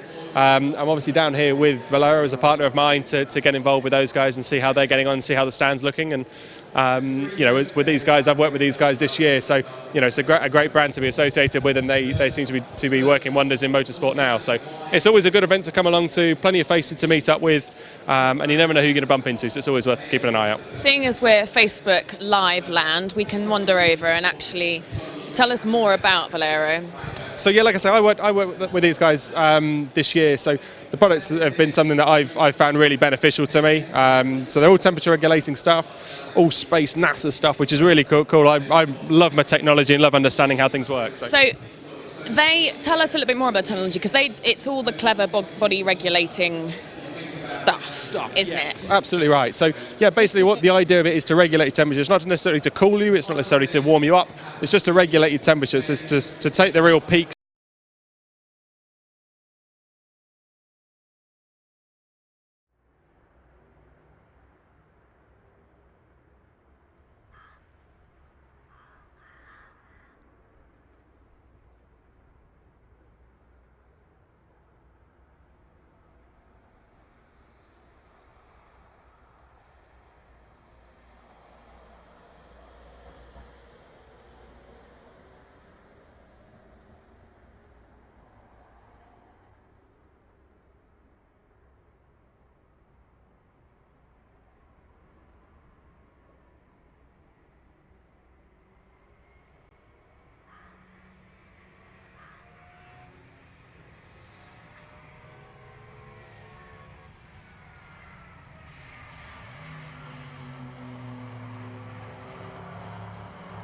It's just to take the real peaks out of your temperature to stop the spikes in performance. And we've seen it, it's been tested across GT drivers, they've tested it across touring car drivers and everywhere in between, and we're all starting to see some real beneficial stuff. So Patrick's here, he's the marketing guy behind the whole thing, so he can probably tell us more about what's going on, as he's not wanting to be involved at the minute, as I can see as him squirreling away. But it's a great brand that we've been associated in, and it's something that's quite revolutionary to motorsport in terms of bringing new technology into it as well. It must make your experience so much better. Absolutely right. Yeah, absolutely right. And it's cool stuff. It is really, really nice stuff. Really soft, really easy to wear. The best stuff I've worn before. So yeah, it's an easy product to be involved in. Shall I go and grab Patrick while he's go for him? He's trying to pretend. Yeah. Patrick, come on over, sir. You've been trying to avoid this for a moment, haven't you? I've been seeing me looking away from it. It's all right, at least you didn't earlier on. Someone just literally ran off and basically, I don't know, trimmed the beard or put some more argan oil on or something like that. In a disguise. Yeah.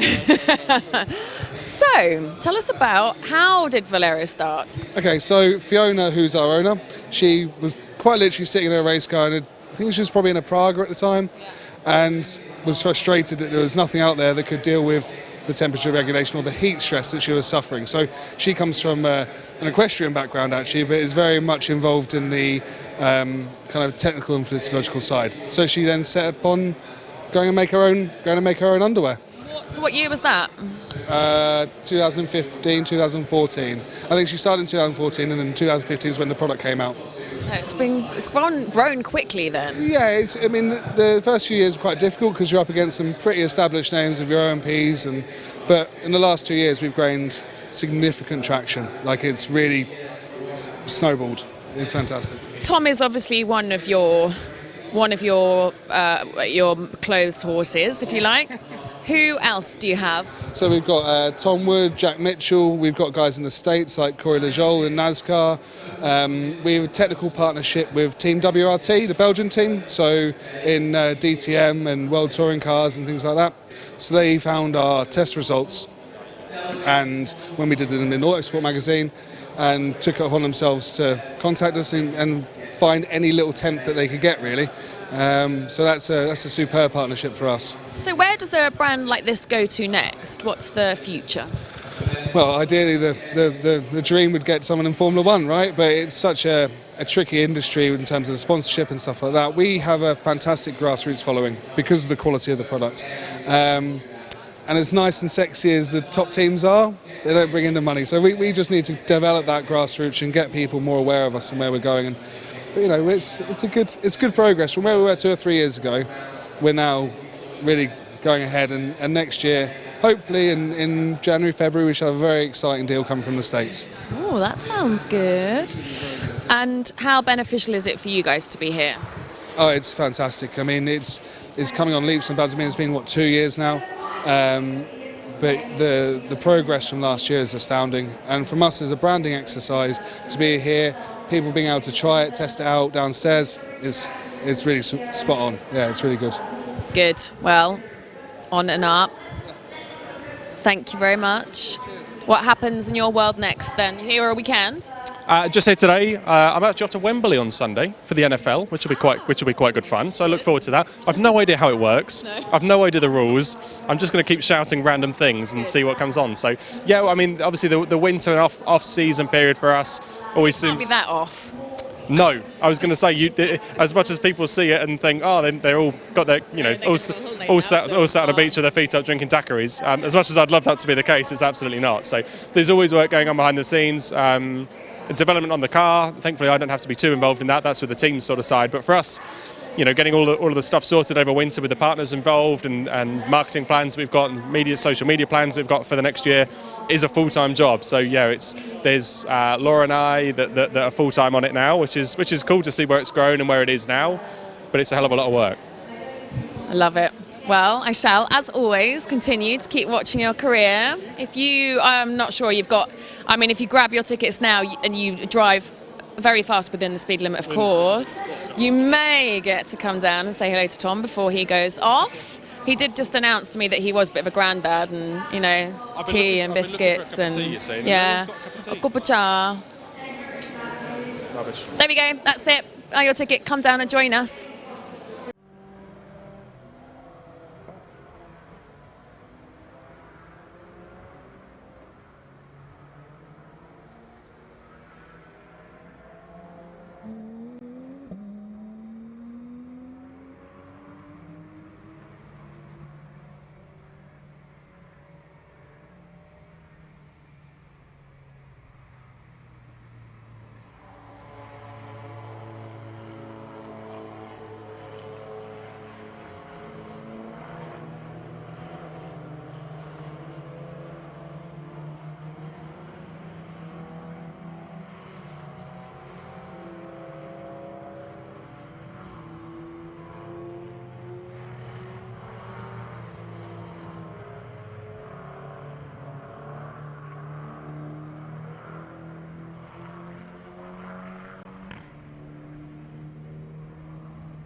Radio check.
If it's looking like it's too dry, do we just call him in after 2 laps so that at least we get a dry run? I think it's out left.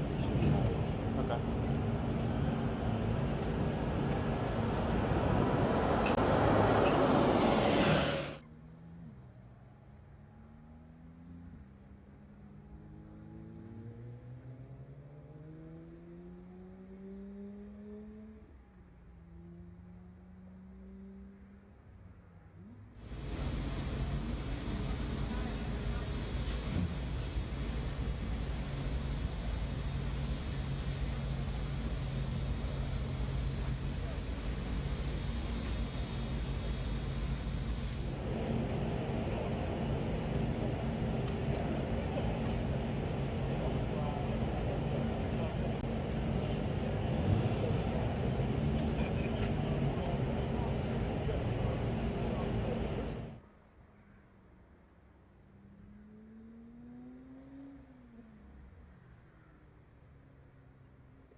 Good morning, Tom. How are you? I'm really good, thank you very much. It's a bit wet. I wish it was dry, but we'll take what we're given. It's a little bit grotty, but the track's all right now, isn't it? Like, they've massively improved it over the last few years. Oh, definitely. I mean, it's been completely resurfaced for Formula One this year, and we raced on the national side, and it was a lot better. So I'm looking forward to getting out and trying the international side for once. It's been a good year for you, hasn't it? It's been a really good year for the team, the car, the manufacturer, and obviously Colin. I've taken a little bit of time to get used to it, but at the end of the season, you know, really fast. So I'm looking forward to next year already. We're going to see some wins next year. That's the aim. It's got to come early, get that duck off my back, and then power on through. Hopefully, challenge for the title. That's the plan. Definitely the right move, wasn't it, to come over to these boys?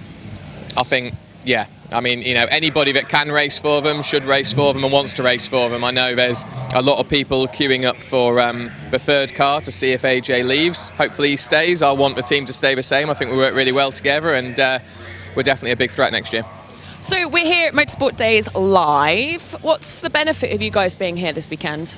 So we're using it as a bit of a test session. We want to work out the gear ratios and everything on the international track. Nobody's raced on it for a little while, so that's the main focus for us. But you know, it's just good to kind of be around, you know, the motorsport, the drivers, and you know, it's basically autosport aimed more for drivers. So so it's really exciting. And my other business, Next Level Motorsport, is upstairs exhibiting, looking to talk to drivers and helping them with sponsorship and PR. So so you know, it's good. I'd be here anyway, but I'd like to take my car out. Does that mean people can come and have a chat to you as well? Yeah, definitely. We're offering sort of some sponsorship advice. We're on the same stand as Louise Goodman, so she's offering some media advice, and we're offering some sponsorship advice. So the whole idea is to try and help drivers a little bit, give them some tips to go away with. If they want to do it themselves, that's fine. If they want to use our services to help them, then that's even better. But just try and help the whole of motorsport operate a bit more like a business and try and bring some bigger sponsorship deals in. That is what we like to hear. So lots of opportunities. Thank you so much, Tom. We will probably come and grab you again a little bit later on. Oh, there's his lordship there. We'll point at Dick. We won't use up all our interviews right now. We will point and say maybe a speedy hello. How are you? Hello, I'm good. Congratulations. It's been a good year. It has, yeah. Just can we turn the sun on though? It's really, and you're from Oz, aren't you? New Zealand. Where? Oh. New Zealand, thank you. Sorry. Yeah, it's a bit cold in the UK. But yes, great year. Very good. No, fantastic season. Considering the car was brand new day before the media day, which was 10 days before race one, we're very happy. And to finish first and second was also fantastic. The trouble is which one wins, AJ or Colin. I didn't mind because they're both in a WSR BMW, so it was, and what happened race 2 to Colin. Yeah. Oh my God, that was. So we're quite happy that karma set in, and but I actually honestly didn't know after Dan had crashed whether Colin was going to win or AJ was going to win. So a lap and a half to go out of a 30 race championship was a great ending for the whole team, really. So and for everybody watching as well. And for Tom as well, first year in with us. He's doing well. So yeah, good choice there. Good. All right. Well, enjoy. We will come and grab you again a little bit later on. Yeah, good. Thank you, Dick.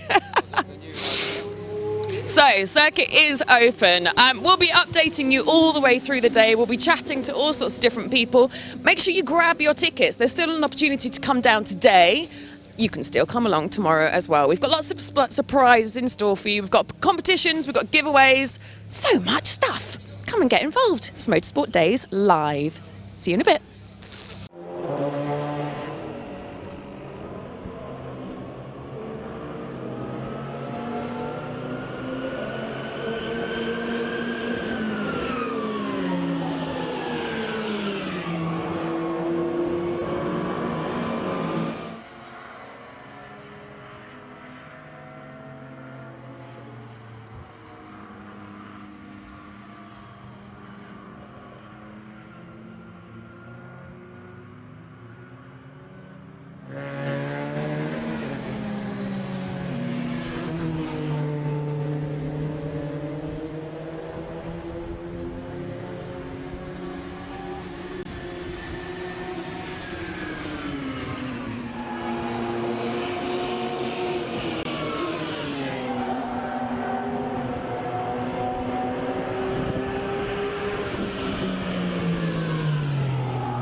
I've only just arrived.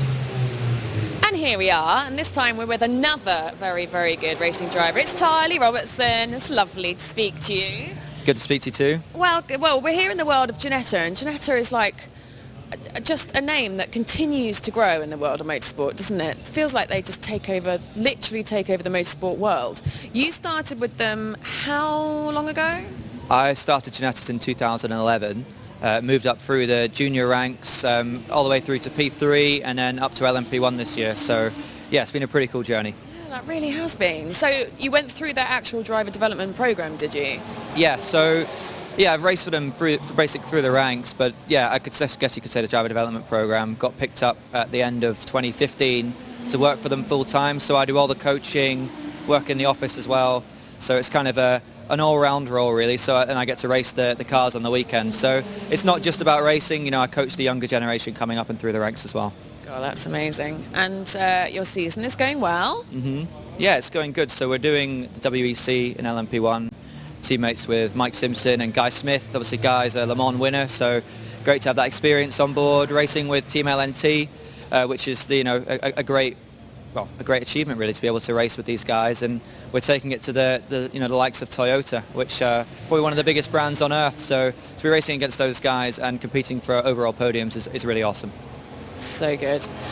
Tell me what Want to Race is then. So Want to Race is a company that's now running track days. They also run in the Ginetta G40 Cup and GRDC championships, also in loads of different championships across the Ginetta field, which yeah, it's great. Basically we bought them around 3 months ago. Ben Hyman's been running it for a long time, and they're taking over the track day side of the business. So they actually changed from book a track to Want to Race, and so they'll be running all the track days. So if anyone wants to try out a Ginetta, for example, like one of these G40s we have here, they can go through Want to Race and do a session with them, most likely be Donington and any other circuits around the UK. And presumably that's fairly affordable? Yeah, I mean, it's designed to be an entry-level class of racing. GRDC is a championship where you come in having driven before. We take you through from getting your race license to, you own the car, and you get 4 races within the package as well. So it's a real great starter into motorsport, and I get a lot of guys come through there, go on to race the G55s and even the LMP3 cars. So, it's for people who've maybe not had the chance earlier on in life and have always fancied having a go. And that's what basically what GRDC is for. Effectively handheld through the journey for people who just perhaps as well, if maybe they don't come with a family support or backing or knowledge or whatever, then it's a good route, isn't it? Yeah, it's a cracking route. Obviously you've got the juniors as well, which come up from the age of 14. Yeah. That's the way I came through it. It's always amazed me, when you see them on the TV and then they get out and, no one's much smaller than me, to be fair, because I'm pretty small, but, they're just kids at the end of the day. So, yeah, we've got basically it all covered in the sort of starter grassroots motor racing. You've got the junior guys, then the GRDC guys, and we go all the way up to LMP1 as well. Such a strong brand. How beneficial is it for you to be here, MSD? It's great, because we get to try out new customers, and it's always great to get people in Ginetta. So we've got people from all over the world here today, and they're jumping in, never having experience driven here. Obviously, it's a bit wet, which for the guys coming from hotter countries they might not be used to, but they're all really impressed with with the show and the facilities that we have here, and it's cracking to do it at Silverstone in the wing. I mean, it's a great facility. We were here not long ago for the WEC, and it's always great to be able to come to Silverstone and to host this event here. And being Ginetta, showing our brand, it's great. So what's the future for you then as a driver?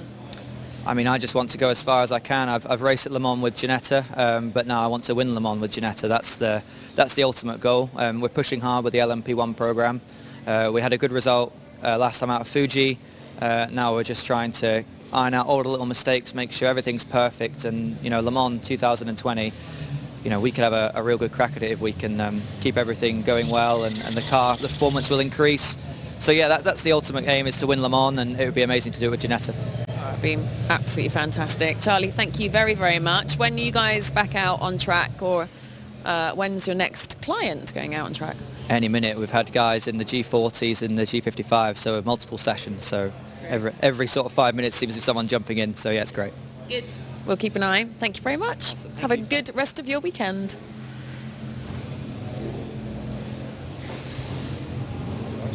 Europe's only on-track motorsport exhibition is back.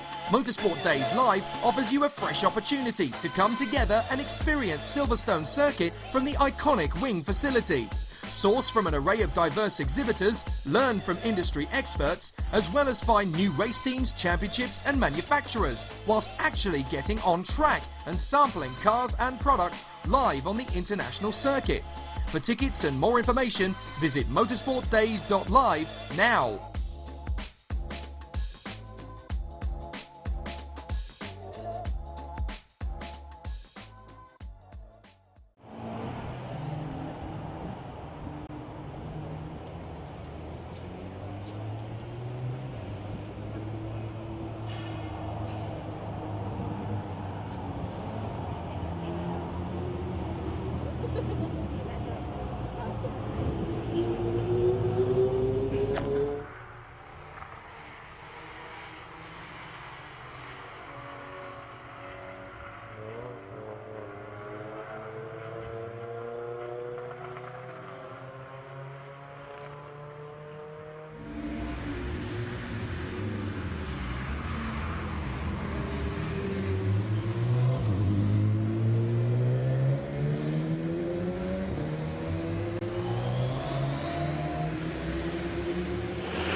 Now, I'm down here at Powermax, PMR.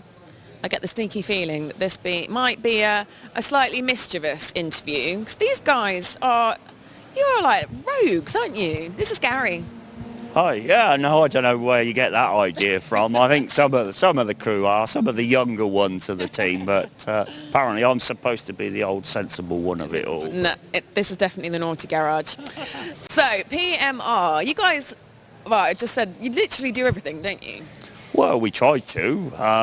Hopefully we give a good valued service, and we try and do it professionally. So we don't want to spread ourselves too thin by saying we do everything. But, if somebody's got something that needs engineering or a project or something like that, or a shell to build or anything like that, we're quite up for that sort of thing. Yeah, we can come and talk to us and that. You've definitely made a very, very good name for yourself in the world of motorsport.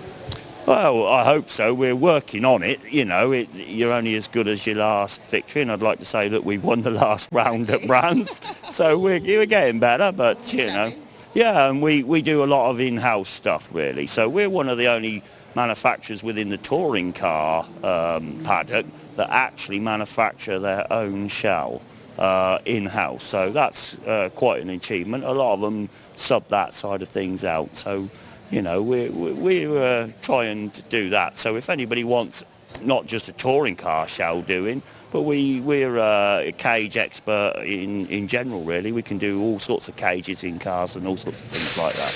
What's the benefit of you being here at MSD? It's getting just out there and a public face to the people you see on the telly, come and meet it. You get some people come along with just randomly odd questions, and you never know who you're going to bump into, really. There's some good guys out and about, and we just like to sort of put a face out there, really, and chat and network and that, and get some of our customers and that out in one of our cars. We've not got a touring car running today, but we've got a Golf out there that we run in a championship. We're doing a few hot laps with the driver in that, and he's been out in the car. So, yeah, it's all good stuff, really. Absolute alignment. Tell me about that, because that's a very state-of-the-art, very modern 3D wheel alignment. I'm going to pretend that I know what I'm talking about, but... Well, that's all right. That'll be really two of us pretending area. we know what we're talking about. We used to use the old-fashioned way with a string and a box, and yeah, that's pretty good. But we had the opportunity to get in with absolute alignment, and we started off trialling this and developing it with them, and it really is quick and so easy to do, and it gives you all the figures as well in one piece of equipment. Instead of a tape measure to do the toes, and then you need a camber gauge to do the camber and various bits like that. We can see it all on a computer screen at both ends of the car all at the same time. That's the great advantage. So we haven't got to kind of move one thing and then that moves something else, but then we've got to go and measure that. It measures everything in one go, really, and it's so precise and it's repeatable all the time. At the end of the day, string is really good, but it relies on somebody's eye, and if you have a person, yeah, and also we work in a crowded environment in a garage, and you've got a big string on two poles there, and if somebody just knocks it accidentally, throws it out, we can set the car up around that, and it's completely wrong. If with the absolute alignment, it's on the screen and we can see what's going on. It can't get knocked. The worst thing that happens is, say I'm stood here like I am now, it just beats up at you, the laser beam, you're stood in the way of the laser. Move to the side a bit and off you go again, and you don't need to reset anything. I mean, I've not seen this down in the World Touring Car paddock. Like, where, how much are they? Is it in British Touring Car paddock a lot, or? Yeah, there's a couple of teams. I'd like to, there's a big team, Team Dynamics. They don't use this actual equipment, but they use something very similar. And there's another ex-touring car team, but he runs Porsches, Dan Welsh. He also has this equipment, so he's like us, sponsored by Absolute Alignment, and work quite closely with them. So when we get a problem, which is very rarely with this equipment, but if we have a suggestion, I would say, that might be a little bit better, then we work with them, and they come and rectify it and say, yeah, we can do this for you, and sort it out. But we're talking, it's so precise and repeatable is the great advantage. And with an engineer, wanting those sort of precise measurements, that this is the exact piece of equipment for it, really. Yeah, so very pleased with it at the minute. It's certainly doing the business. Good. So I can hear the squealing of wheels on the track, which means it's time for me to go and play in a drift car. Is there anything else that you want to add before I run away? Well, yeah, not really. I think you've covered it all, but enjoy yourself. I hope everybody else that's going to come to it tomorrow is going to... You can still buy your tickets, so if you do, come down. What garage are we in? We're in actually 39, isn't it? Yeah, 39. 39, we're somewhere around there. So come and join us. Come and say hello to this gaggle. They've got a great cup of coffee. And check out the Absolute Alignment and say hello to Gary. Thank you very much. We'll see you then. Europe's only on-track motorsport exhibition is back. Motorsport Days Live offers you a fresh opportunity to come together and experience Silverstone Circuit from the iconic wing facility. Source from an array of diverse exhibitors, learn from industry experts, as well as find new race teams, championships and manufacturers, whilst actually getting on track and sampling cars and products live on the international circuit. For tickets and more information, visit motorsportdays.live now.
This afternoon here at Silverstone International Circuit is turning out to be absolutely mega for everyone in Motorsport Days Live, and mostly for this man here who's looking rather rosy-faced because you just did what, Ben?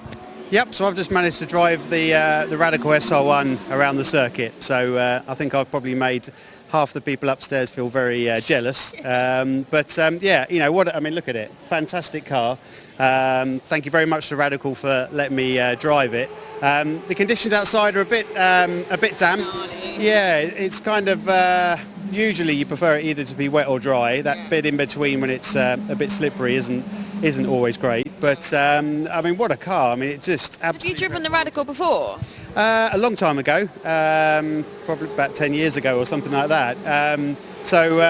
Yeah, I was a little apprehensive and wasn't quite sure at first, but you know, as soon as I got going and did had about 4 or 5 laps to bed myself in a little bit, I could start opening her up a bit and pushing it. When I popped down here, Ben had just got in the car, so I didn't actually get a chance to speak to him beforehand.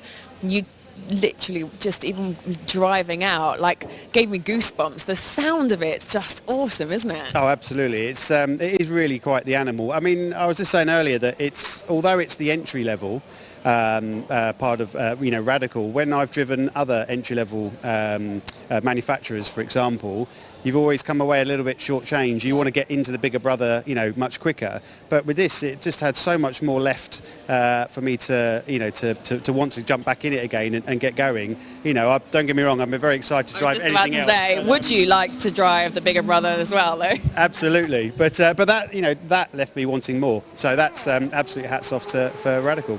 And how is your day going so far? Obviously, it's massively improved no matter what anyway, but has it been going well? Yeah, it's fantastic. The show, when we opened this morning, we had a lot of visitors coming in, especially with the weather. You're never quite sure. But we all race in the UK, so we race in the wet. Right? Absolutely. And when you're at a circuit like Silverstone, it's fantastically the new surface that's been put down is brilliant.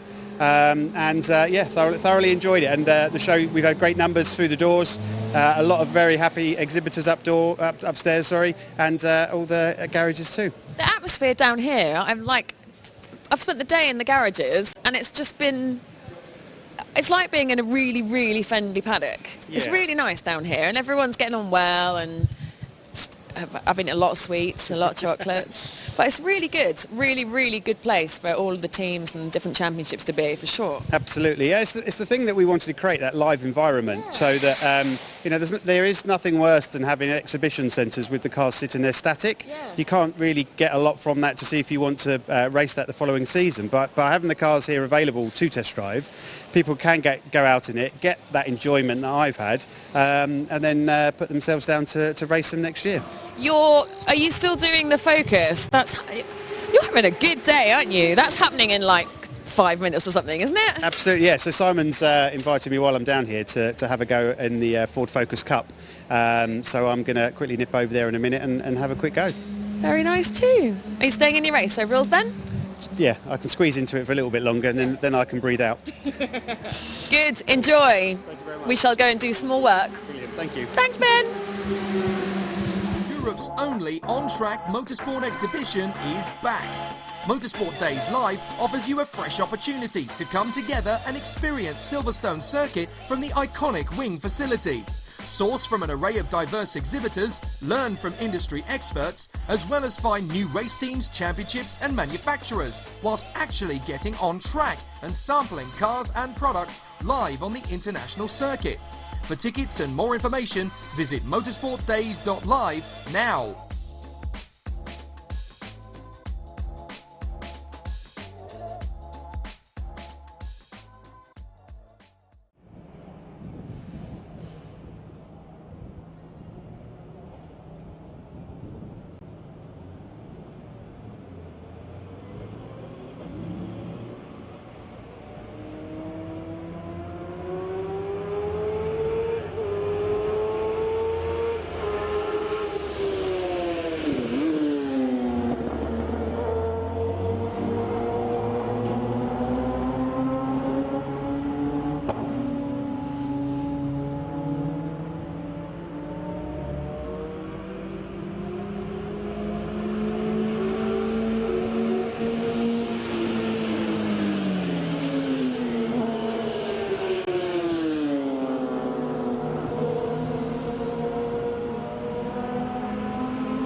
And we are here with a very, very well-known driver. We've had a chat to quite a few nice drivers today, and you are one well up there. Your name is growing and growing and growing, isn't it, Ben?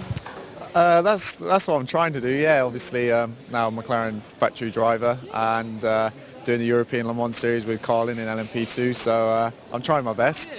Trying my best. What is McLaren doing here today? So the reason we're here is to give some potential customers a taste of our car. It's a great opportunity for it. You know, they're sessioned into the individual categories of all the cars, so ours is fitting in quite nicely among the touring cars and LMP3's kind of level. So it's a great chance for them just to come in, try it, speak to the guys who are here. You know, we've got all of our department here, the finance team, you know, the engineers and stuff, so it's a great chance for them to get incorporated in a taste of our GT4 car. The GT4. Tell us the spec of this then.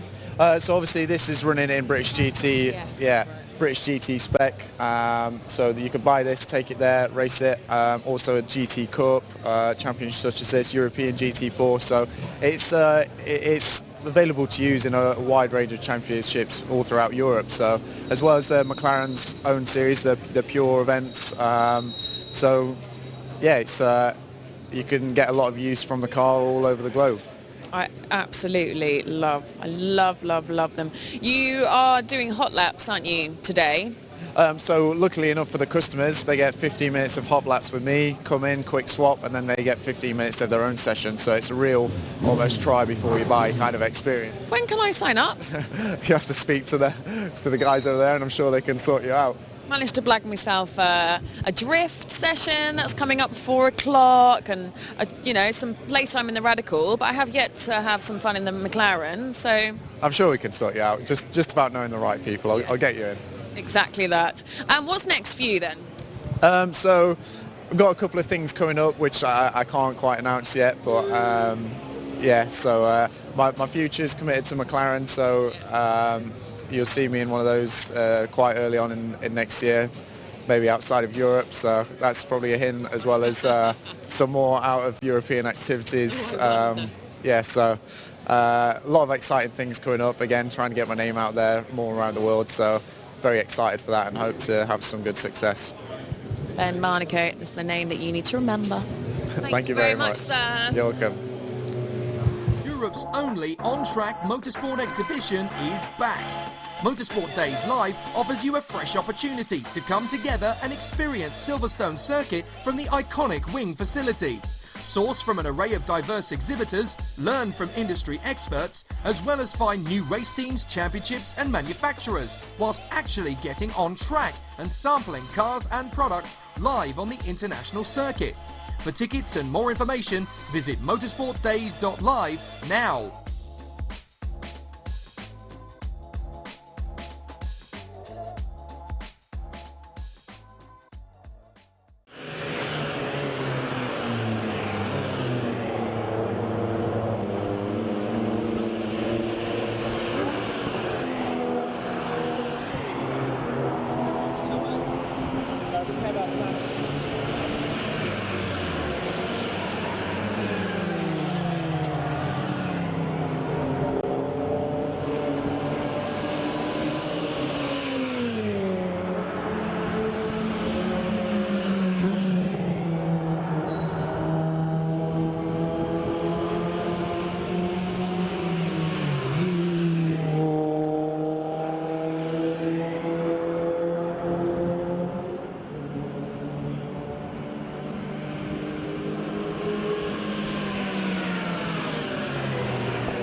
He was not content enough by taking a radical out around the Silverstone Circuit. He had to get in a Focus as well. How was that?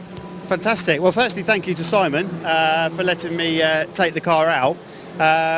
It was thrilling, absolutely brilliant. I mean, again, going out on a damp circuit, so I didn't want to, and I'm sure Simon wanted me to bring the car back, but I managed to get the back end quite lively.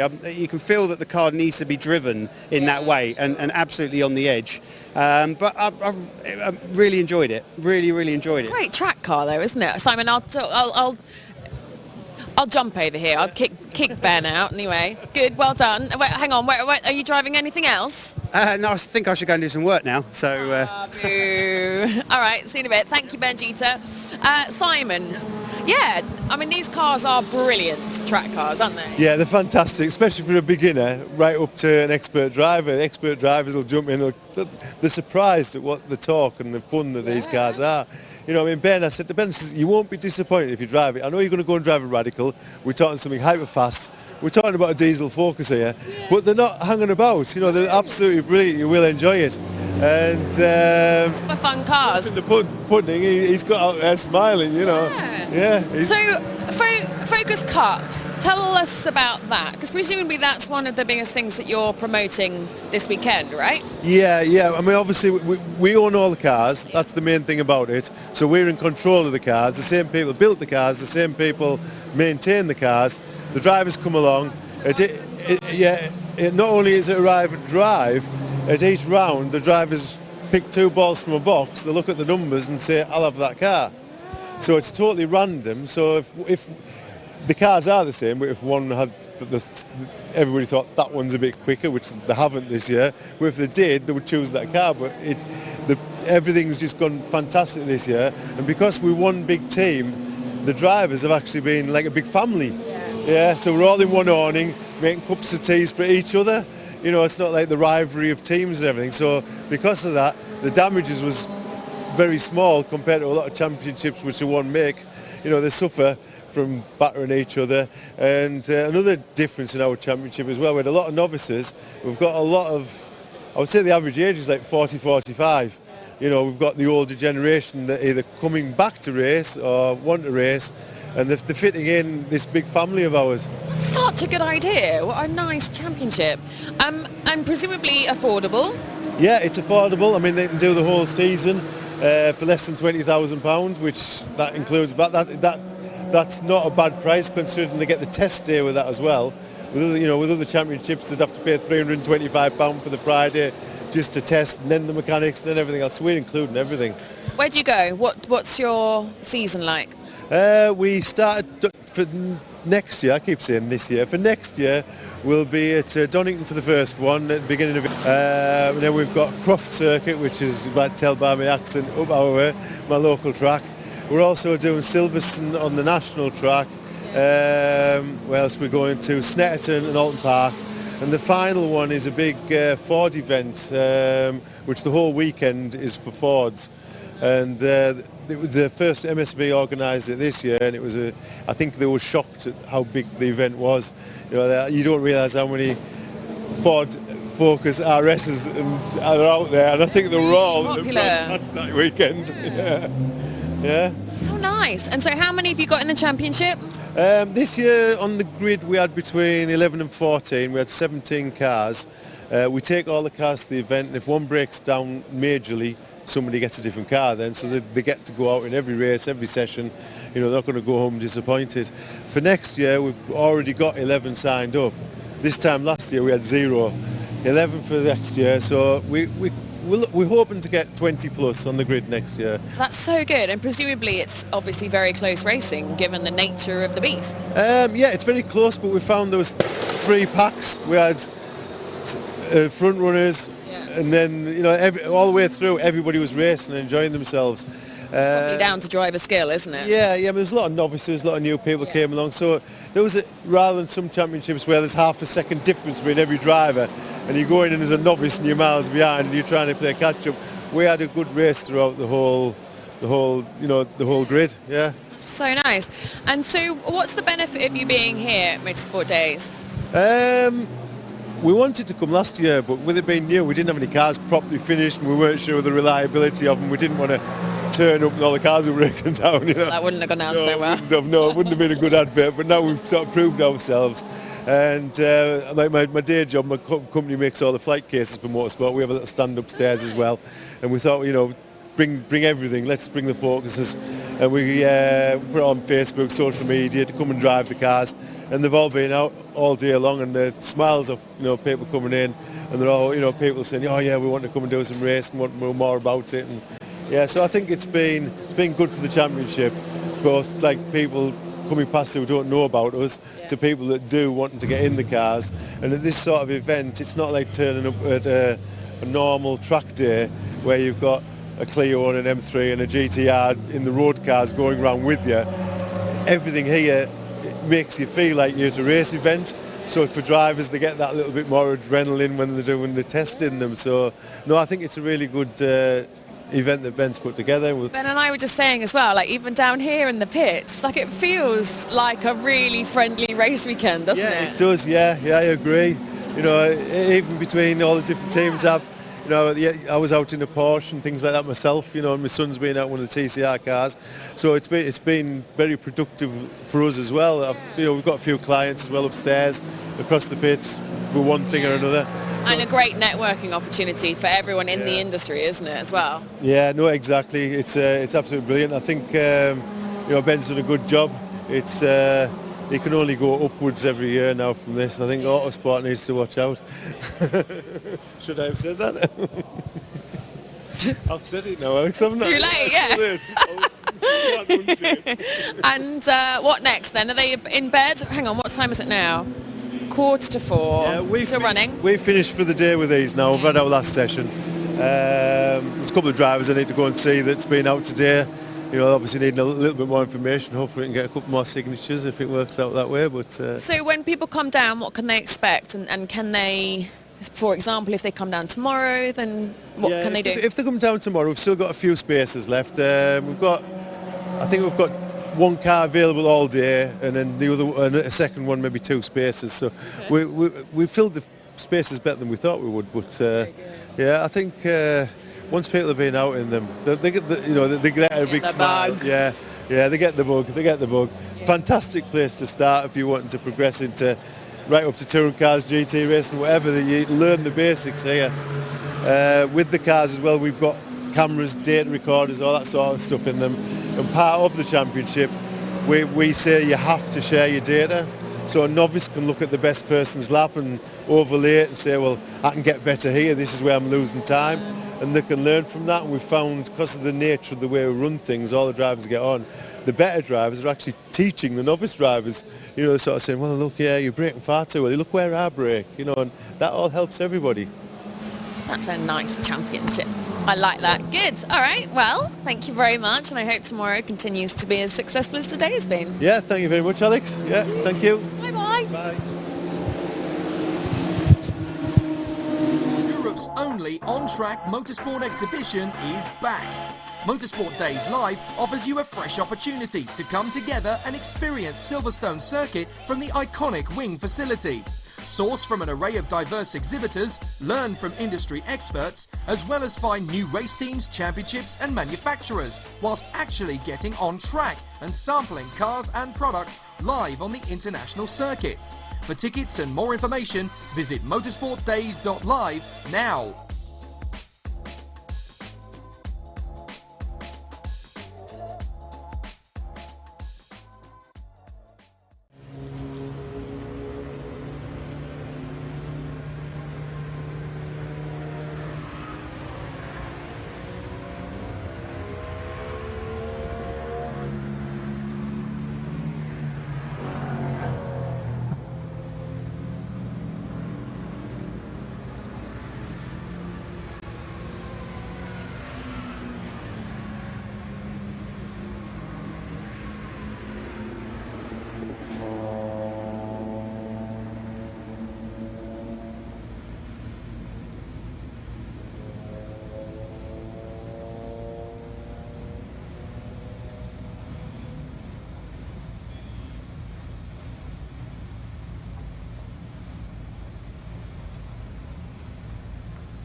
come in again, you've got two options. You can pour it on, or we pour it into another brake cleaner bowl that hasn't had the chance to clog up yet.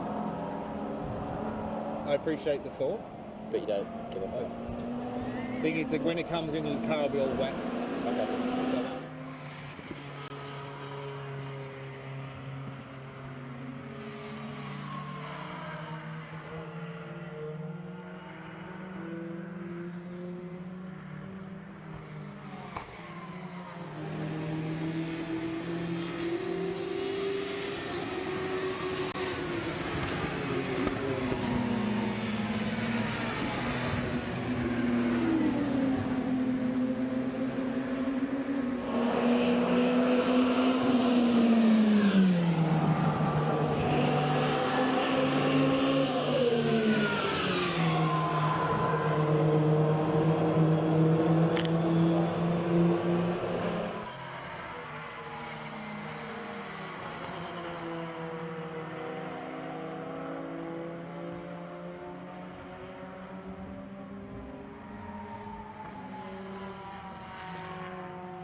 never make it as a professional racing driver. I can't even put my balaclava on. Or I'd never make it as a very good robber, that's for sure. Right. Correct?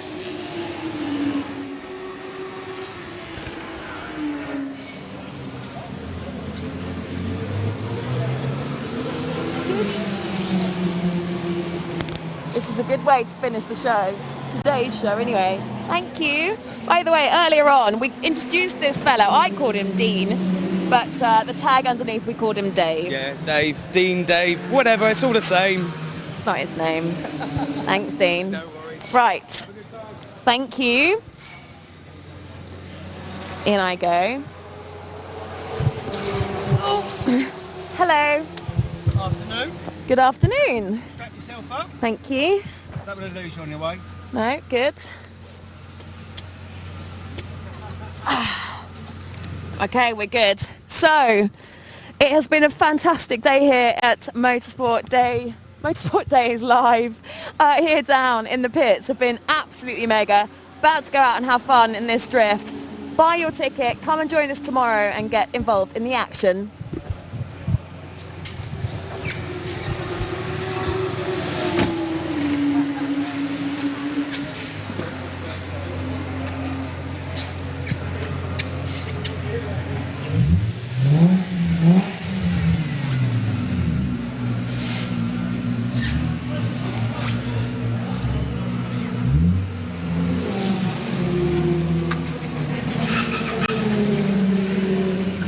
Europe's only on-track motorsport exhibition is back. Motorsport Days Live offers you a fresh opportunity to come together and experience Silverstone Circuit from the iconic wing facility. Source from an array of diverse exhibitors, learn from industry experts, as well as find new race teams, championships and manufacturers, whilst actually getting on track and sampling cars and products live on the international circuit. For tickets and more information, visit motorsportdays.live now.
Not gonna lie, she's not come round in a while.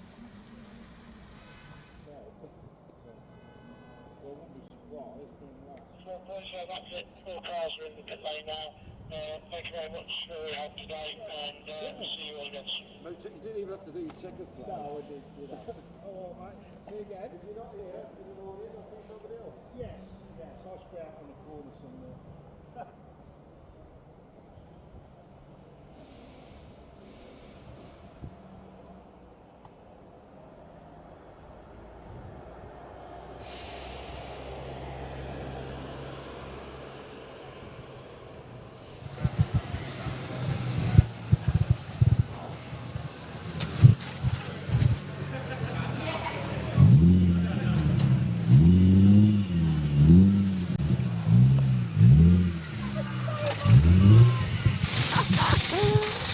This man, Simon Lancashire, what a legend.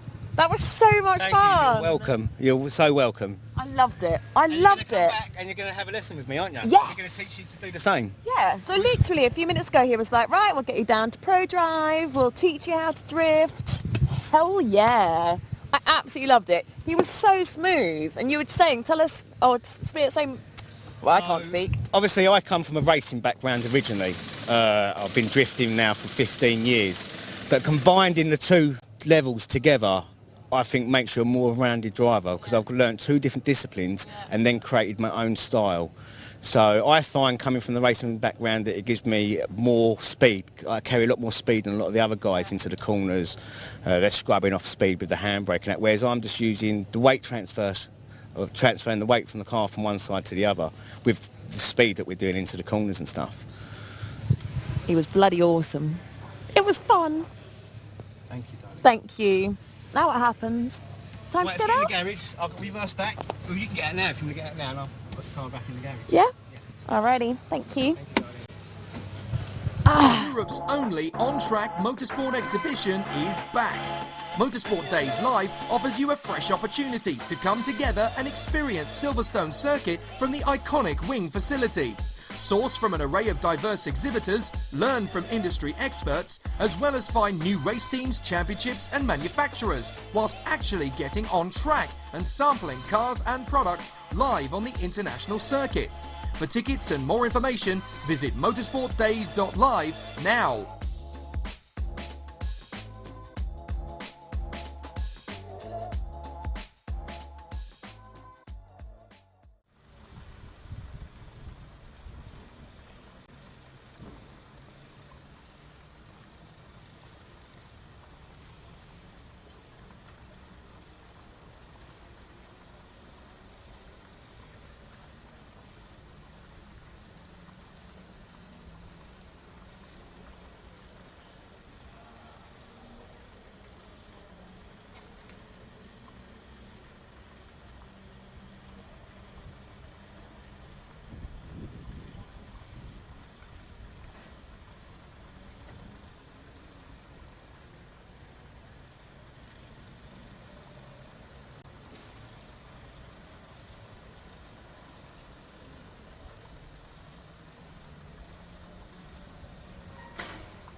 I walked into this garage and I found this fella wearing a cap who, you know, I just thought, well, should probably come and say hello. And when we decided we might talk about holidays or something like that. How many people have asked you about your win?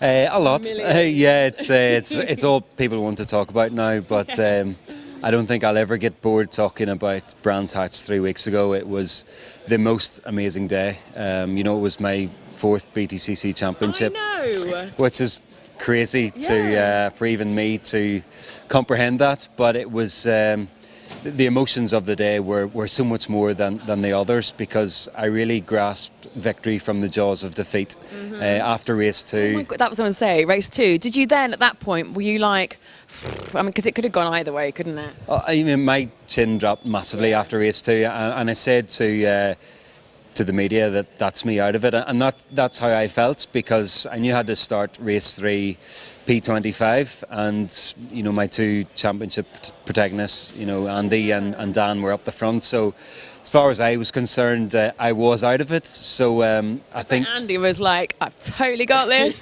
Sorry, teammate, you're in trouble. Yeah, it did feel like that. So I think for me, when I crossed the line and won it, that's why the emotions were off the scale. Yeah. That's the most emotion I've ever shown in my life, and you know, I'm still a bit in shock that I won it. You know, it's still wake in the middle of the night and think, was that real? Did that happen? And thankfully it did. So you know, I'm slowly coming down from that massive high. But there's still a massive dent in my roof. It's sort of the cardinal sin is to get on the roof of your car, and yeah, I did it. So it hasn't polished out. Does it? How does it compare to your first championship win? I think the first is always the most difficult, because you haven't experienced those emotions before. You're not quite sure how to win it. And I was battling against Jason Plato, obviously, and Giovanardi, guys who had won it before, loads of experience. And I was the young buck, you know, trying to beat them. And you know, through grit and determination on the day, I did just about. But this one feels like it was harder to get, because it was all, you know, Dan Camish was in the box seats. You know, he really had it won. But with a lap and a half to go, then he had a mechanical, and then that threw it back my way. So yeah, they're all difficult to win, and I've won them all by different means.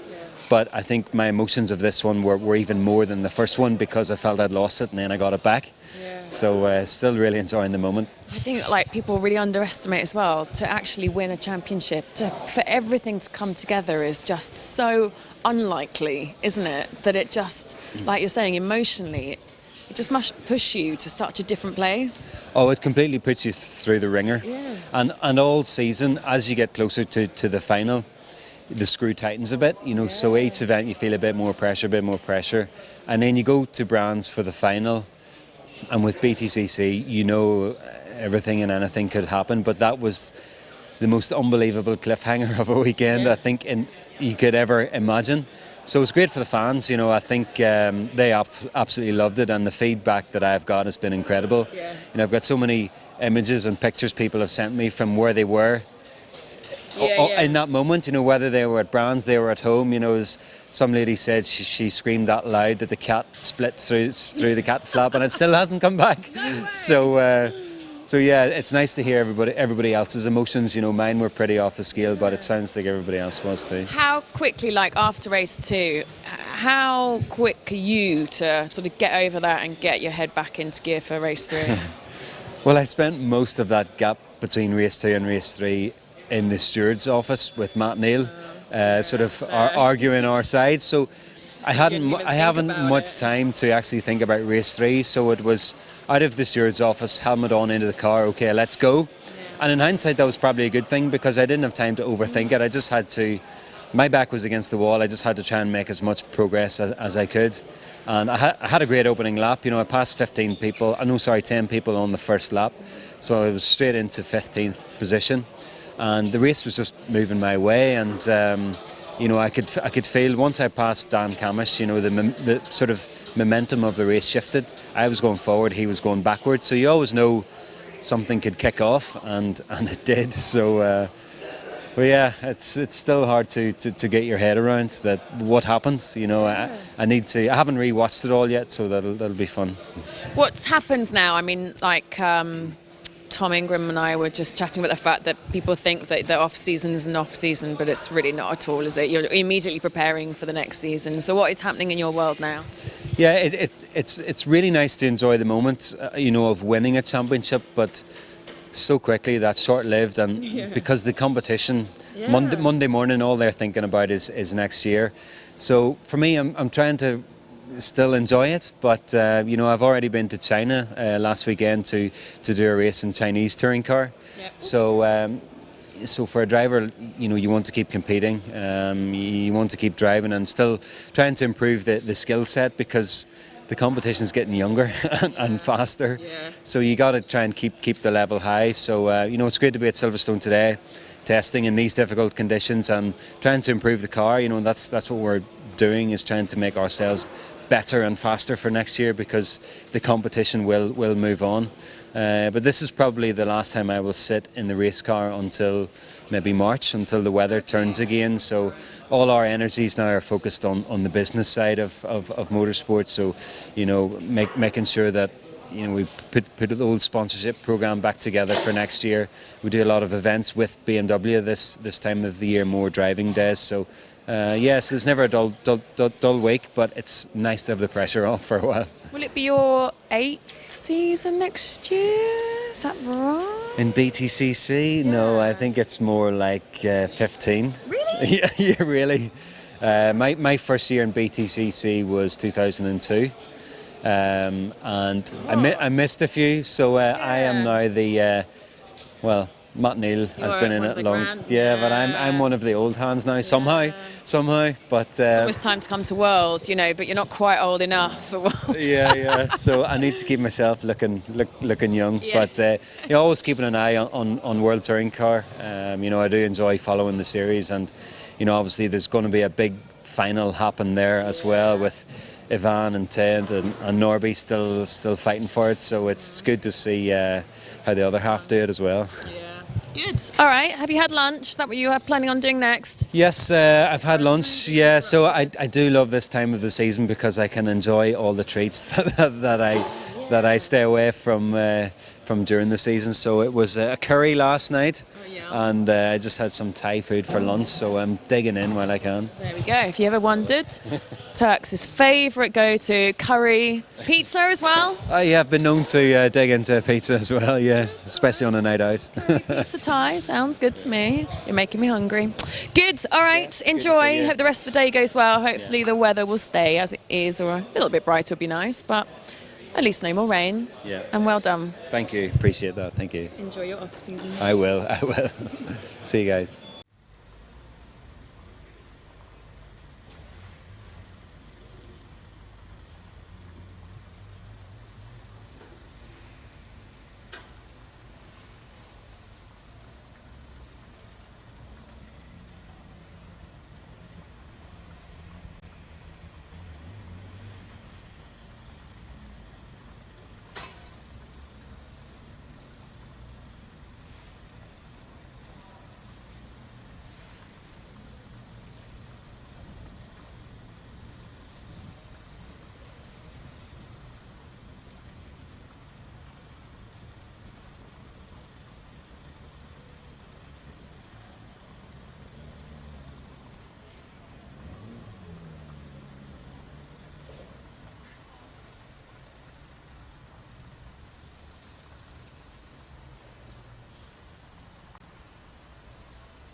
day one of Motorsport Days Live has come to a close here at Silverstone International Circuit. What a genuinely fantastic show this is, and will continue to be so tomorrow and for the years to come. Truly, it is a place where anybody in the motorsport family needs to come and get involved in, whether you're at grassroots level or all the way up to being a professional racing driver, whether you're running a championship or looking to, or simply you're just in the motorsport family and need to come to be involved in or part of a motorsport show. This is the one to come to. Genuinely, truly fantastic day. Track action has been on a whole new level, and to have that as part of an exhibition show is really, truly very, very unique. It's been brilliant. If you haven't bought your ticket for tomorrow, now is the time to do so. Head over to Motorsport Days website, Facebook, you'll find all the links through that way.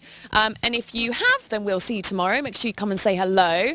Otherwise, follow us all day. We're live from 8:30 all the way through to 5 tomorrow. That is it. Over and out from day one here, Motorsport Days Live.